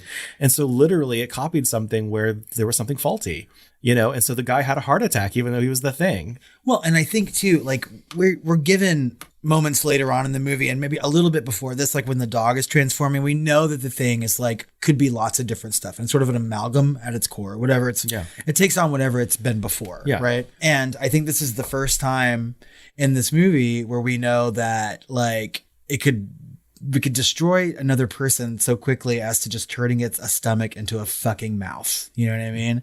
Like, it's just bizarre and outlandish. Well, and it can completely be a corpse, unexpected, but still be alive. Yeah. Right. You could outwardly dead, but it's still individual parts are still alive. And so it's okay. I can't be this form anymore. So I have to transform. It's going to transform its fucking chest cavity into a goddamn mouth. If it wasn't so easy to kill, with fire and whatnot, I would feel like this villain is. Well, you better burn it to a fucking crisp, because that one of the first things to happen is that body they bring back, a piece of it is still alive and goes and kills. Yeah, but once it's burned, you know what I mean? Like, not everyone has a flamethrower, obviously. Yeah. But I mean, like, for these people, it's easy to dispatch once they know that the Thing is inside something. Yeah. Right. Which makes it a little more vulnerable than I would like, and like a super kind of villain. But I still think it's super neat. You would better really burn it down. Otherwise, part of it that's, not touching the fire, or an inner part of it is still going to be alive and detach itself and go fucking kill someone. You need a flamethrower, for sure. So the effect of Norse Thing's head detaching the body to save itself took many months of testing before Bottin was satisfied enough to film it. And so the scene involved a fire effect, but the crew were unaware that the fumes from the rubber foam chemicals inside the puppet were flammable. And so the fire ignited the fumes and created a large fireball that engulfed the entire puppet. Shit. So it suffered only minimal damage somehow, and they had just like repainted it and reskinned it, and were able to kind of do it again. And so they were able to successfully film that scene, even though the whole thing burst into flame. Shit happens. So stop motion expert Randall William Cook at the beginning of the career, he was about 30 years old, but didn't have many credits before that. I don't think, but he's better known for like winning Academy Awards for The Lord of the Rings later on when he transitioned from stop motion. But he developed a sequence for the end of the film where MacReady is confronted by that gigantic Blair thing. So he did that stop motion. And so he created a miniature model of the set and filmed wide angle shots of the monster in stop motion. But Carpenter wasn't convinced by the effect and used only a few seconds of it. Thank God, because it's the worst effect of the entire fucking thing. Any kind of stop motion just tells me, just dates it for me. So Bottin was not used to working on large teams or, leading them. And so he explained that he would hoard the work and opted to be directly involved in most of, if not all of the complicated tasks, spreading himself incredibly thin with only a diet of mostly candy bars and about 2 hours of sleep any given night, either on the set or in locker rooms on the lot for a year, including pre and post production. Jesus Christ. And so near the end of filming, he was 21 years old and he was hospitalized for exhaustion, double pneumonia, bleeding ulcer, all of that caused by his extensive workload. I mean, the things you do for your art, but I mean, it paid off. Didn't win a fucking award for this. Did not. Wasn't even nominated for an Academy Award, which is stupid. Just stupid. But I feel like this would cement his career fully. I mean, everyone knew after The Howling that Rob Bottin was special. And then The Thing comes out, and I wish that more people recognize that work immediately. I know it took some time, obviously, but even these critics are like, oh, it's too much. But no, it's not. It's just enough, and it's perfect. So I don't know. It pisses me off. I mean, if you're seeing this in 2022 eyes and and you're just becoming an adult or you're a teenager and you're watching this now for the first time, I'm sure some of this looks Muppety and a little wacky, but I think it by and holds large, up. I think it's effective. Yeah, I don't think it looks near as much. There are some things that do look Muppety, but by and largely, but not not as a whole. Yeah. I mean, I feel like this movie, as far as the effects go, really, really holds up. Okay, if somebody were having an argument with me as to why CG effects were better than practical, I would be like, no, let's go sit down and watch The Thing together right now, and we'll see how something can hold up over 30 plus years, right? In fact, the most Muppety thing outside of the stop motion, which was not Rob Bottin, was one of the dogs splitting its head open at first. There's one shot. And I was like, that's a little Muppety. That was Stan Winston. He was brought in because Rob Bottin was like, I'm not doing another fucking dog after The Howling. And he was overworked. So Stan Winston actually came on and helped. And so he did the dog thing, and that was a hand puppet. I mean, and even that I think is still fine. So it was fine, because they really lit it well. Yeah. They lit all of these things really well, and that really matters because they're able to get the glisten and the texture of these things, which you can't really do still today with CG. That's hard. Certainly if you look at 2011's The Thing, which is an abortion. Well, we're going to look at it in just a little bit. So I don't know. We can't talk enough about Rob Bottin, but we have to stop at some point so we can talk about Ennio Morricone.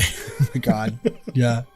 So to me, the music is really interesting for me here. It's always been interesting to me here because Ennio Morricone is known for his westerns, right? All the spaghetti westerns and all that stuff. And later on, the Hateful Eight, right?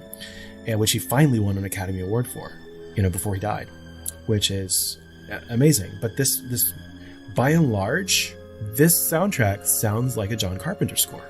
Parts of it do. I did some research, and obviously it's in the style of John Carpenter, but it's very purposefully in the style of John Carpenter.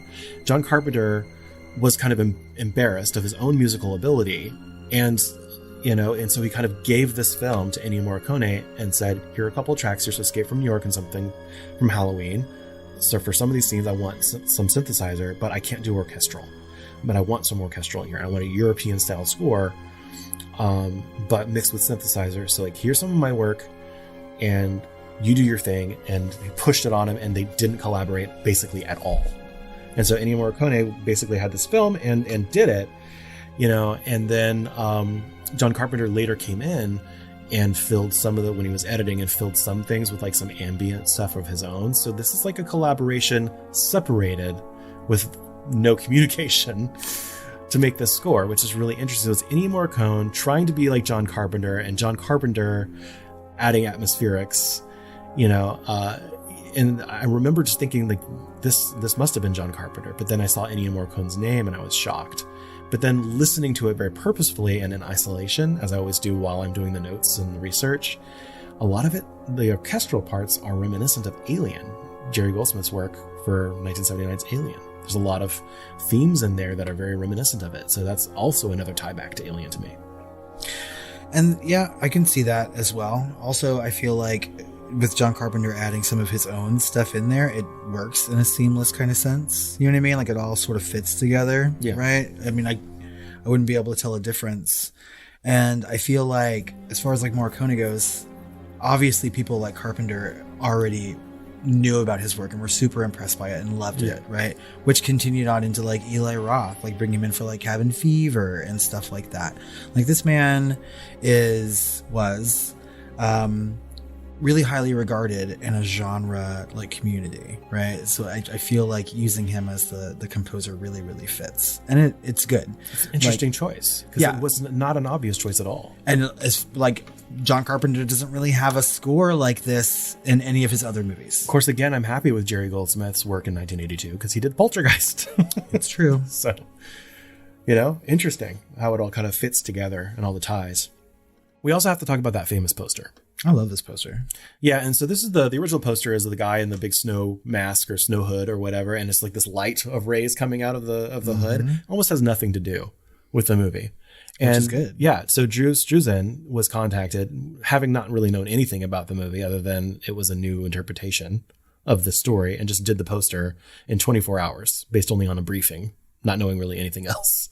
And so he did it, and it's iconic, and it's been listed as I think we listed somewhere else in the accolades that it was like listed as one of like the top 50 movie posters of all time. That's right. It was up in that list. So of course, Drew Struzan is known for doing more than 150 movie posters, including The Shawshank Redemption, Blade Runner, Mallrats, as well as films like Indiana Jones, Back to the Future, the Star Wars films, kind of like the illustrated-y kind of, all of that stuff. I think he even did like parts of like Lord of the Rings posters, and but these more simplistic ones from the 80s are some of the best.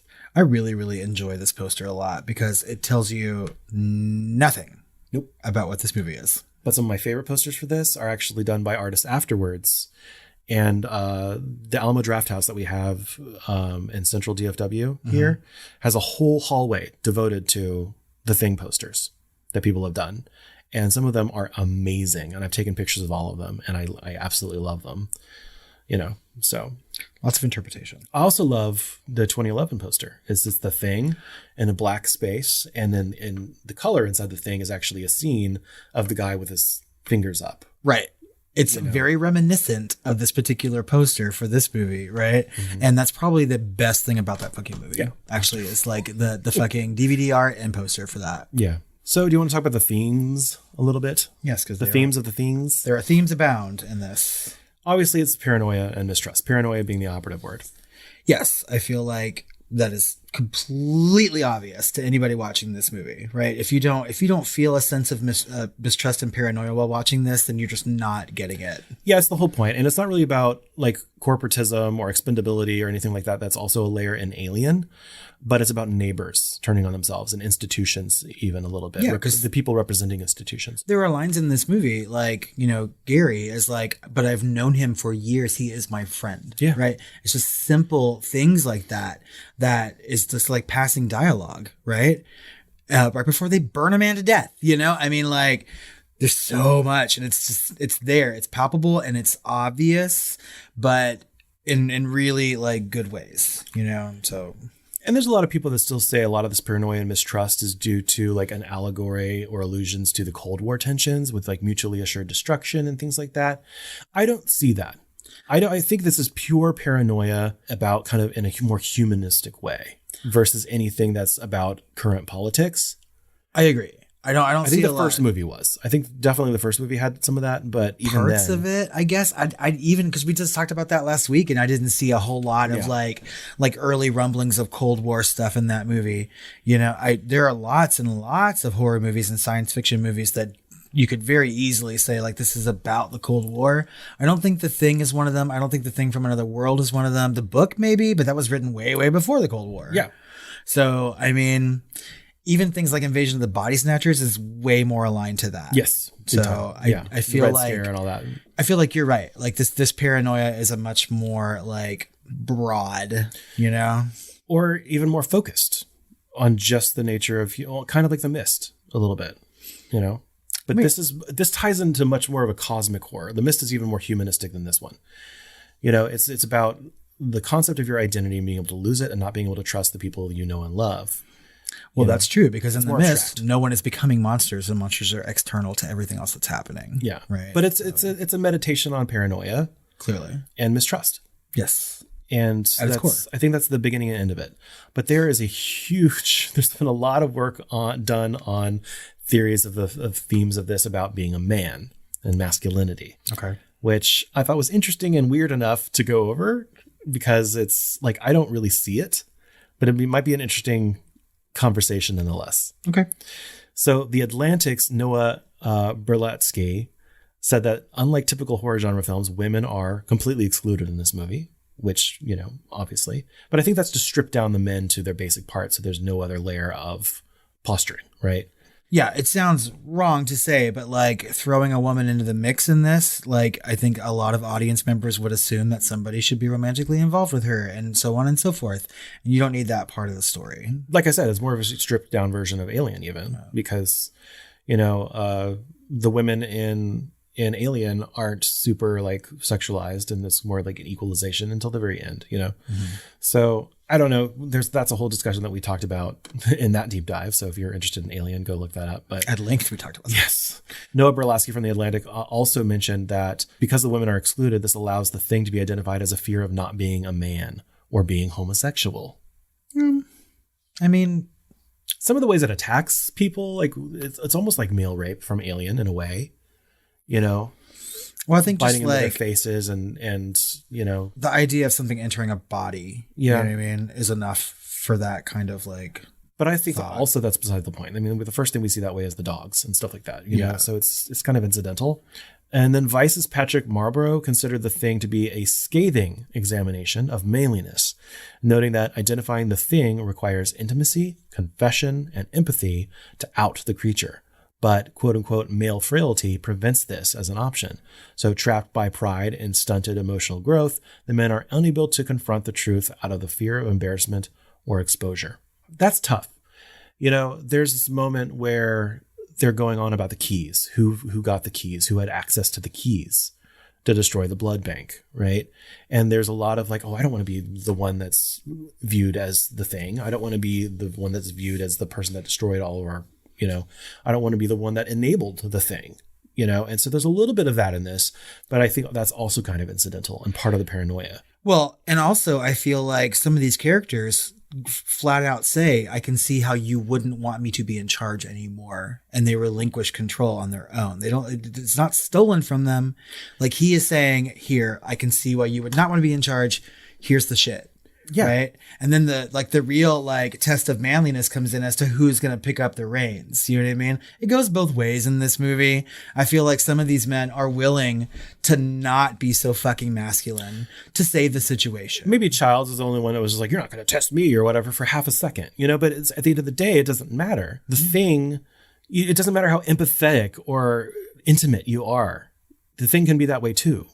Yeah. It's like, that's why I'm thinking this is incidental because the nature of the thing is to be an exact copy. Yeah. I'm not really getting this particular but it's this whole thing. Like it's all about manliness. And that's, I don't really see it. Like there's something to be seen here or learned maybe, but it's not, I don't think it's written in. I feel like there are consciously. a lot more horror movies or genre movies that deal with the topic of what it means to be a man or to lose your masculinity or have it compromised in some sort of way more than this one does. And this is coming from a movie that has an all-male cast. So Berlatsky noted that MacReady avoids emotional attachments at all and is the most paranoid, allowing him to be the hero.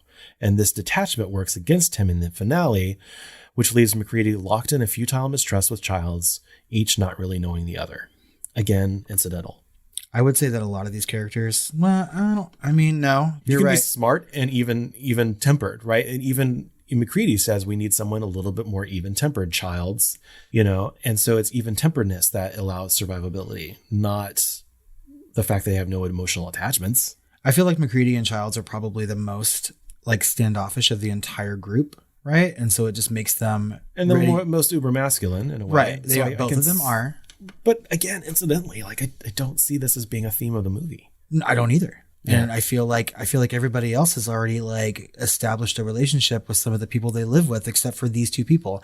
And let's not forget that MacReady, like we said, lives away from everybody else in his own fucking shack. Yep. And nobody else does, so there's already that. But I don't think that has to do with his masculinity either. I think it's just who he is as a person. He just likes to sit and drink by himself and play chess with Mother. Yeah. So further allusions have been drawn between the blood test scene and the epidemic of HIV at the time, which could be identified only by a blood test. I don't see that either. It's a little early. Yeah, I think it's way too early for that. I think if this movie were made somewhere in the later 80s. Yeah, there's an argument, but maybe like by 84, 85, it would have been more of a pointed thing because this movie was being written in the late 70s. Yeah, I really don't see that at all. Mid to late 70s. I mean, you could read whatever you want into movies. It's all subjective anyway, but like I never thought that. There, and again, just like we talked about, like there are other horror movies that are about masculinity and what it's like to lose it. There are lots of horror movies that have to do with like the HIV epidemic as an allegory, and this is just not one of them to me. Well, in a world where movies get bigger than the sum of their parts in culture, there's always a threat of them becoming overanalyzed. And I think that is the case here. I guess. Yeah. I mean, in this particular sense, like the conversations that we were just having about this, I would see this as a big overanalyzation of this particular movie. Yeah. Right? And we're going to close the gap on this in a little bit because I have some thoughts on a lot of the, critics aren't the only ones that are overanalyzing this. Fans are too. Okay. Right. So obviously there's another theme, right? Cosmic horror, the unknowable motive, self-identity, free will. Nerdists Kyle Anderson and Strange Horizons Oren Gray analyze the thing as an example of author H.P. Lovecraft's cosmic horror, which I would somewhat agree with. Mm-hmm. Anderson's analysis includes the idea of cosmic horror in large part coming from, quote, the fear of being overtaken, end quote, connecting it to Lovecraft's xenophobia and Blair's character arc of becoming what he most fears. I can see that. Yeah, it's cosmic horror. It is. I mean, it is, definitely. I mean, like, it just is. The fear of the unknowable, the fear of the other. There is no motive here other than just, it wanting to be alive and spreading. Yeah, just like any other being. Yeah. Yeah. So, I don't know. Let's talk about some of the moments and quotes that we like from this movie. There's a lot. The first thing is like the hunting dogs, right? And that's one of the things you always will spot someone that has not seen this movie or has, because everyone who has not seen this movie is like, don't kill the dog.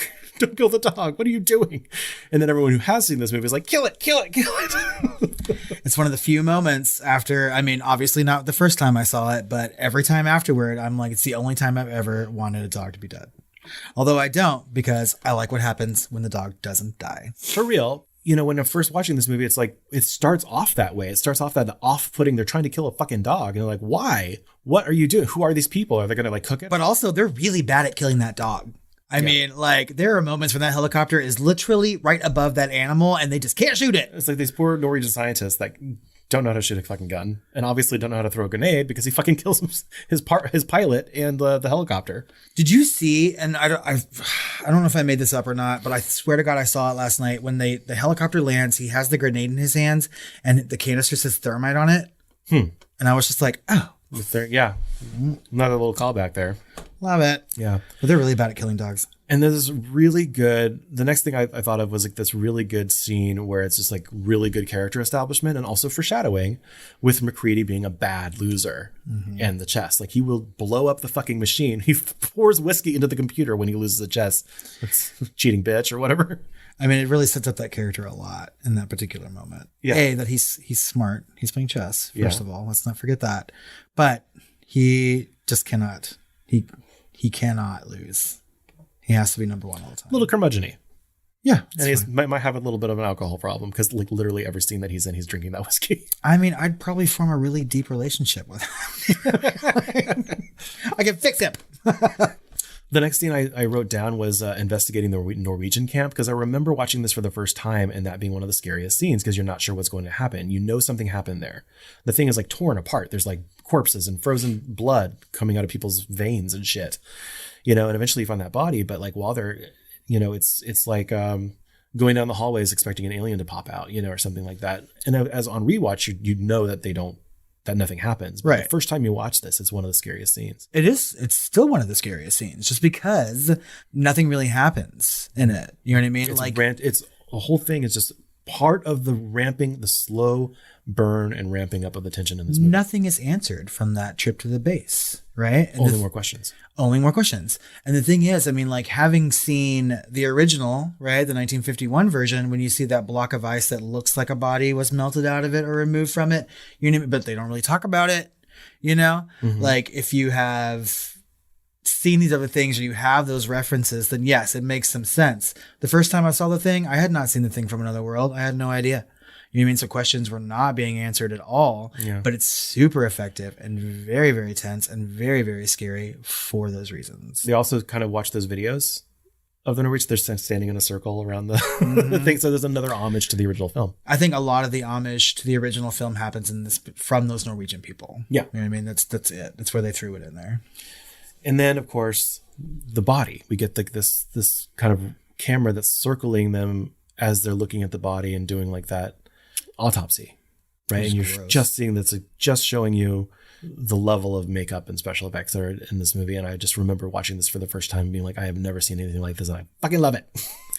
Yeah, I really, really love that body. I love the two-face thing, like the splitting parts of it, right? It just looks fucking gnarly and it's like static, right? It doesn't move. You know what I mean? Which is impressive for something to be that intimidating and scary and not be jumping or moving around or doing anything. But it's also dripping and it's also steaming. And so you're not sure if it's steaming because it was on fire or because it's so cold, but it's also dripping and it's oozy and it's greasy. It's nasty. And the eyes look real. The eyes look like it's alive. Like they're all looking at you. Yeah. You know what I mean? Like it's just super, super effective. It's gross. But, and then we have the dog transformation, which is iconic. Yeah. I mean, like I like parts of that when the little tentacles are coming out of the fur of the body or whatever. I'm just like, meh, but like, I like that scene. The creature transformation is less fun for me. Like it's one of the most hokey, probably. Nothing's hokey, but of levels of hokiness, it's probably one of the most. Yeah. But I like some of the the reverse shots they do, like the little tentacles going into the dog. And it's also utilizing in every scene that it's in, it's utilizing different tactics, right? It is always changing, which I love because it's spraying the dog with something that kind of calms it down and like gets it covered in like this, almost like sort of like venom cocoon. Yeah. And then it's tentacling it and it doesn't do that again, right? And so it's doing something slightly different every single time the thing is on screen. And I love that. And even this moment is really good for like tension because fucking doggies. Well, the dog thing, right?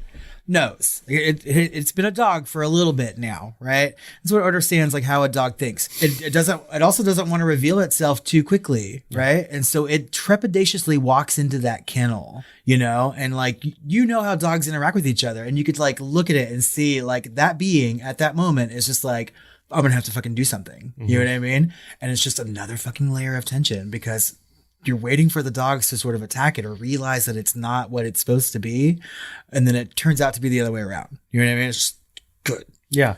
And even the dogs can't tell the difference with it at first. It starts making that noise and transforming. And that's when the dogs start barking. And like growling and shit out or like cowering away, But I feel like that creature knows walking into that situation, it wouldn't be too long before those dogs would have sussed it out. Yeah. The next thing I wrote down is Bennings.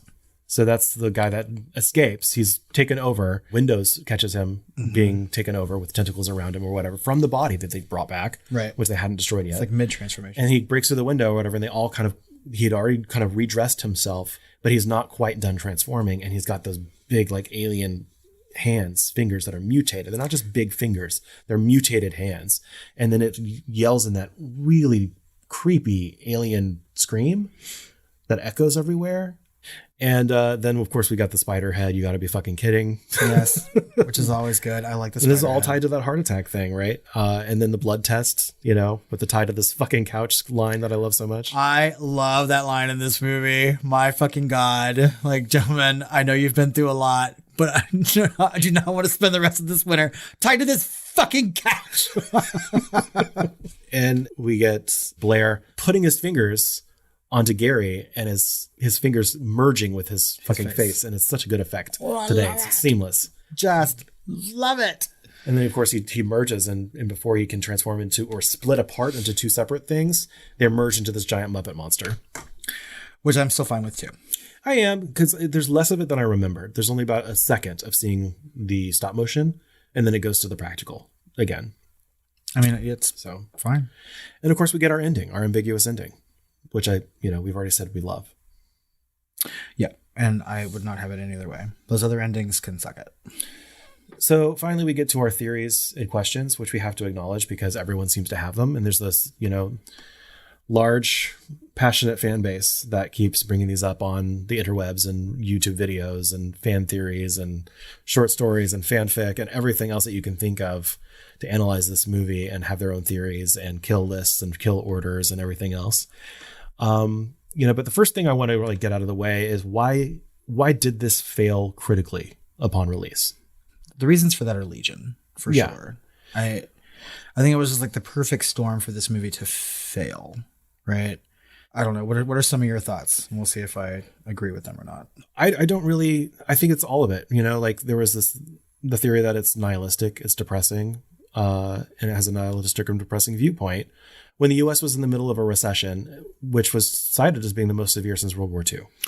I know that nihilistic and depressing movies, especially ones that have an ending that's very depressing, right, don't perform well, even today. I mean, let's face it, Americans like everything tied up in a fucking bow. People don't like the downer endings. And I feel like word of mouth is very important sometimes when it comes to genre film. And if you have even people who like genre film coming and saying it's depressing or it's too nihilistic or something like that, I think that would affect its box office.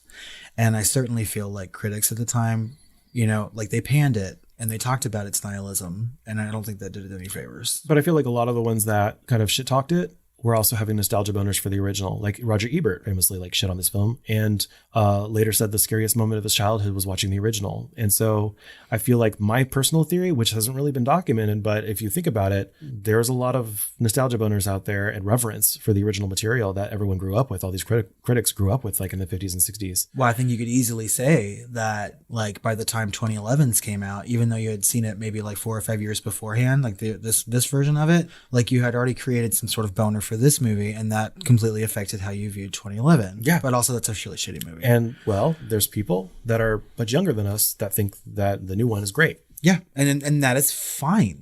Everyone is entitled to their own opinion on things. And they see that first, and then they go back and see 1982 and they're like, oh, this is hokey or whatever like that. And I'm just like, fuck you. I mean, and while I agree with that too, I would totally say that to them. And I do have a raging boner for this movie, and I have for a big chunk of my life, right? It's just one of my favorite horror movies. So I get that. And I get how people can have their boners for this original one, the 1951 version, because Carpenter certainly did. You know what I mean? Yeah. So if Carpenter can sort of jerk his boner off and then go make his own movie, then we should be able to do the same. Yeah.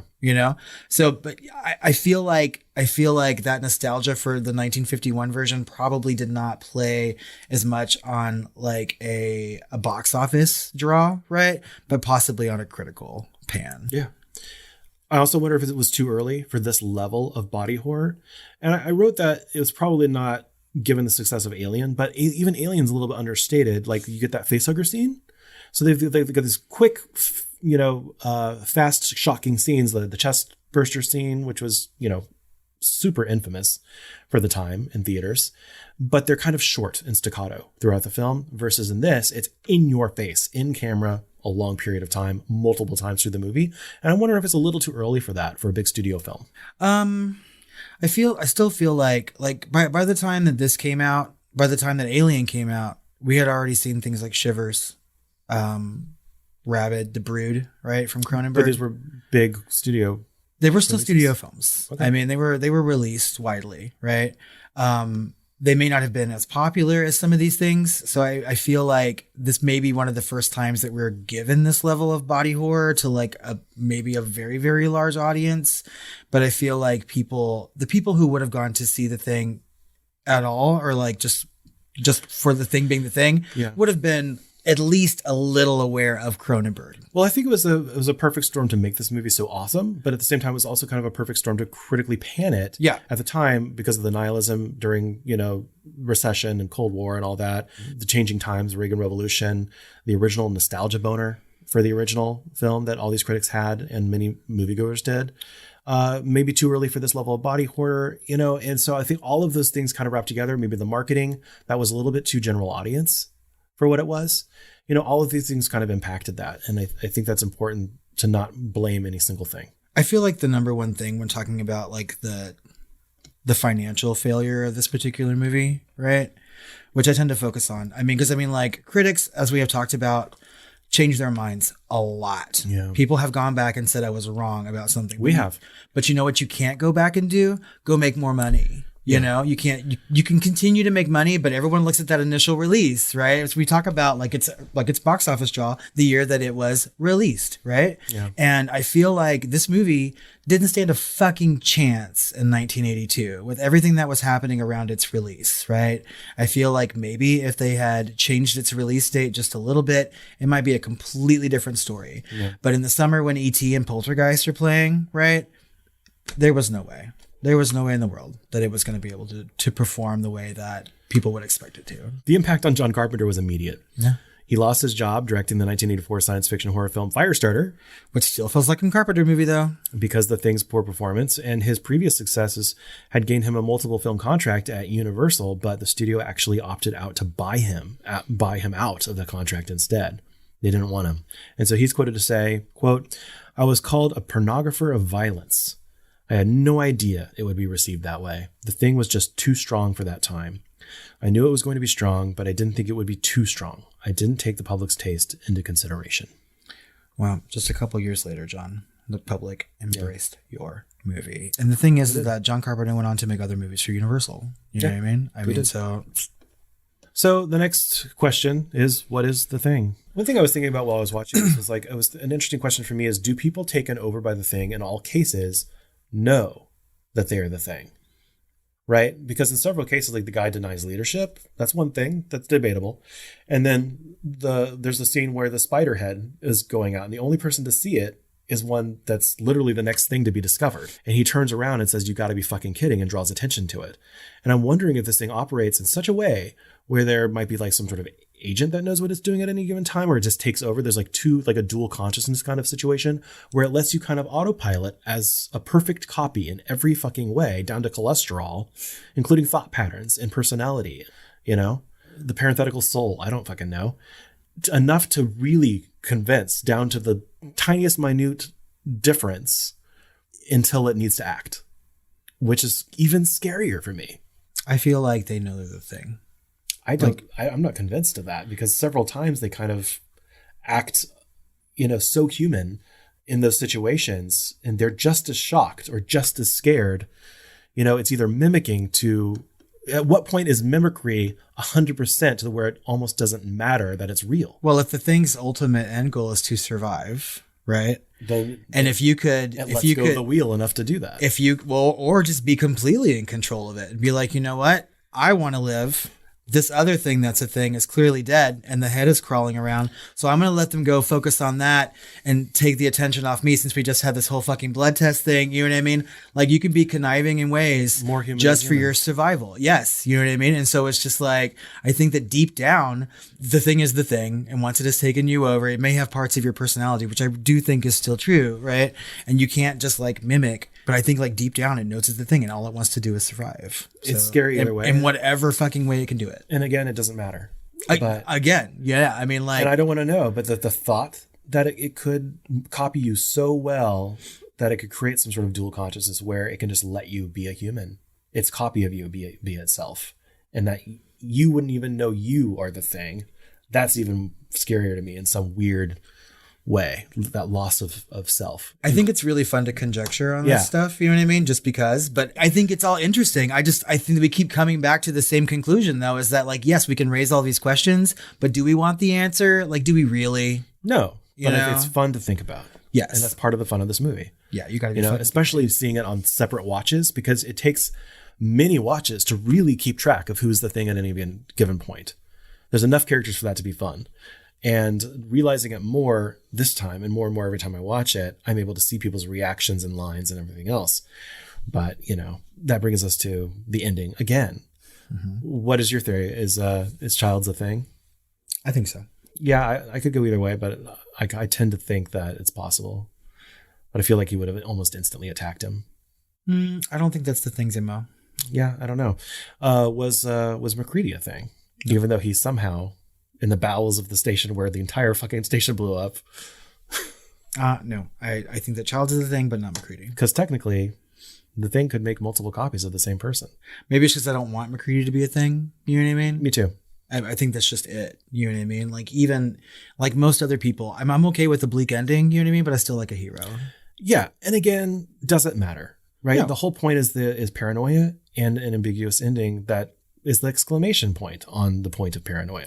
And I'm kind of glad that this movie didn't succeed on its initial run, right? Both critically and like financially, because the worst thing that could happen to this fucking movie is a goddamn sequel. So, I mean, we're so lucky that it didn't make gobbledy-gillions of dollars, because then someone would have come to make a sequel and answer these questions that we're talking about and fucking ruin it. Yeah, I wouldn't mind like like a mini series, like sort of like The Terror, which you still haven't seen. You know, that's like 6 episodes or less. That is based on the larger Frozen Hell version of Who Goes There.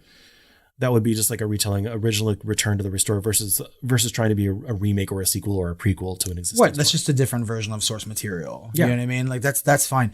And like even remakes I'm okay with. You know what I mean? Like when the 2011 version came out, I wanted to see it as much as I like this movie. But it's not. Like everyone gets mad online when you call it a remake. And I'm like, if they didn't want you to think of it as a remake, they shouldn't have called it The Fucking Thing. Right. Well, and the movie's plot is very, very similar to this one. You know what I mean? I mean, like prequel, remake, whatever the fuck it They is. could have called it Frozen Hell, or, you know, a riff of it, or they could have called it, you know, like the Norwegian Camp or something like that. You know, They what didn't I have to don't call wanna it the see exact same fucking title. Is someone make a movie that happens immediately after the end of this one. You know what I mean? I like the ambiguously bleak ending, and I don't need someone to answer that question. And I'm so glad that no one has done it, really, because I would be furious. Well, we'll see what Blumhouse does.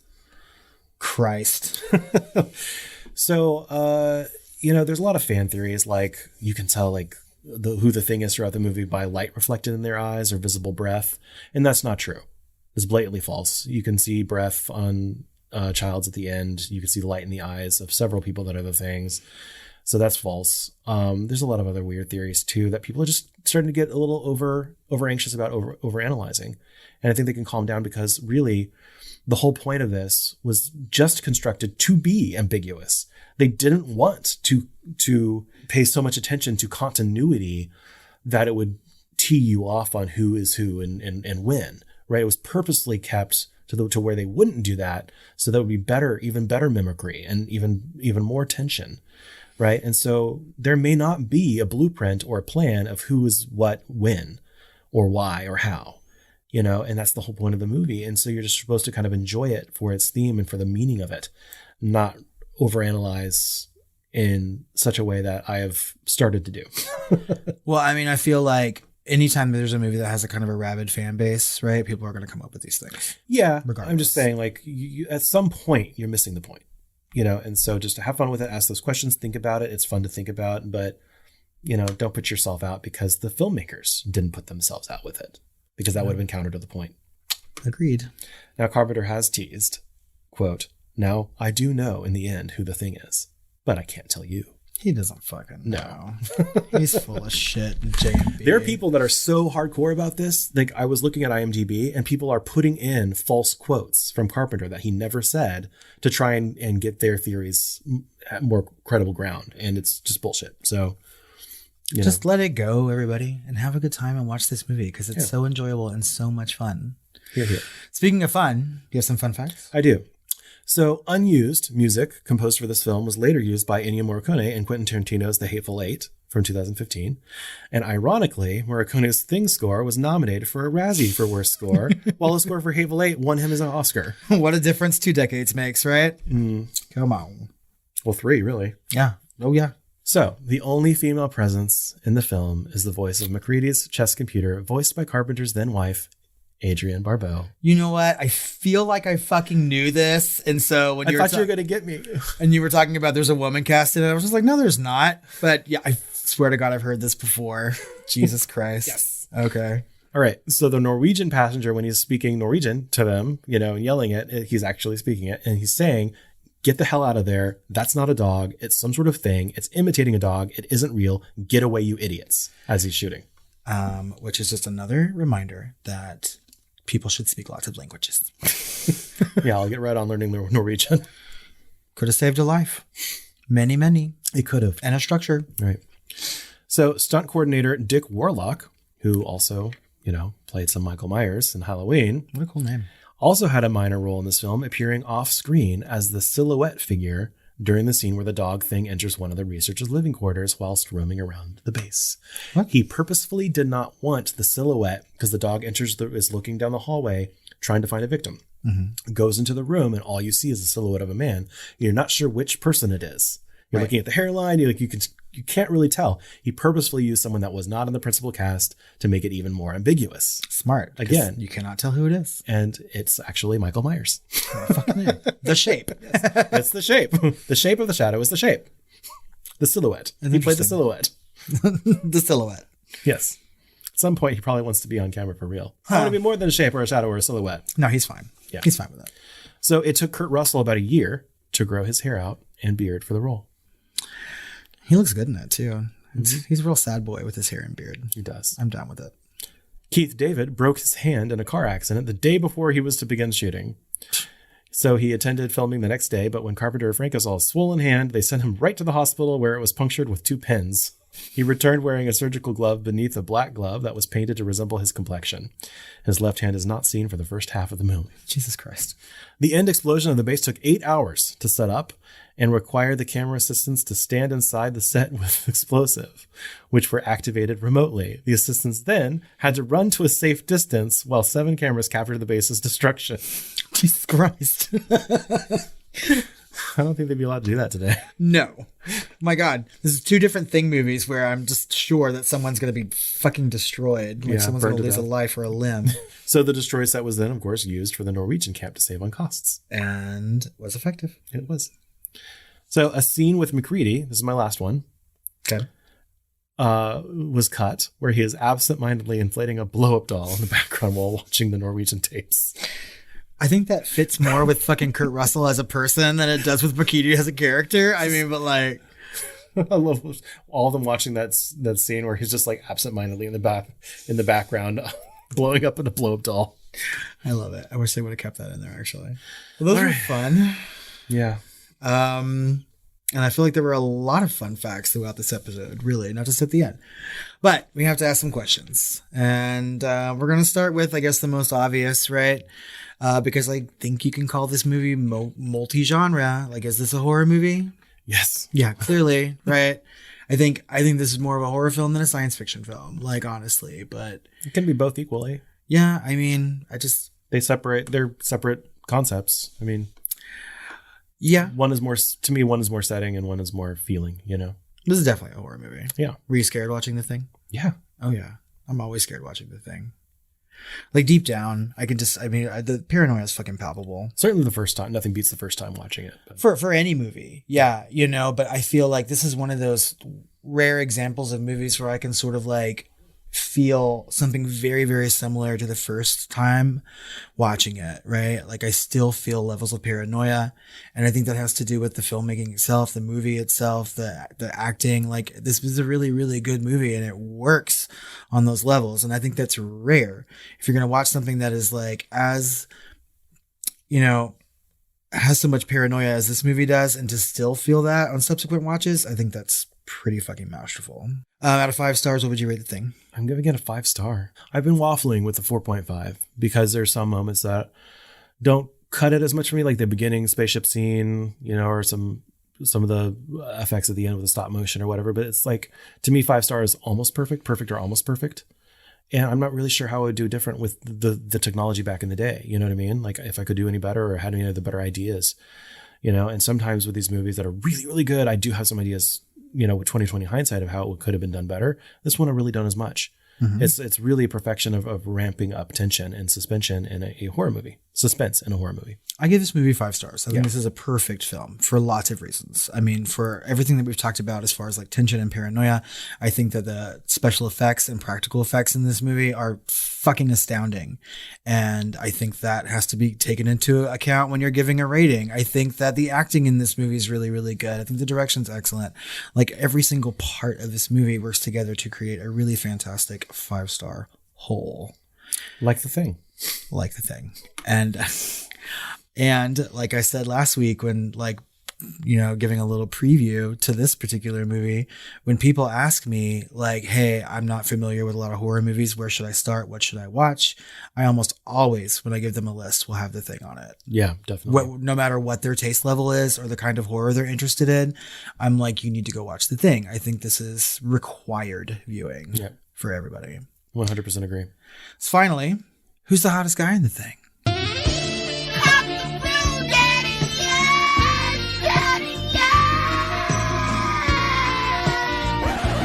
It's got to be McGrady. Kurt Russell. All fucking day. Like last night when we were watching it, when he first steps out of that shack, right? And like the light is hitting him and he's got that bottle of scotch or whatever and the hair's kind of flowing and the beard's there. And I'm just like, I would totally blow him like right there outside that shack. I don't care how fucking cold it is. So I was like, let's just do it. Yeah, he could get it. I love it. Hottest guy. I mean, and this is coming from a movie that is a total fucking sausage fest. It is. So, yeah. Sheesh. Well, I just said I would blow somebody, and then I had the least explicit thing that ever come out of my mouth.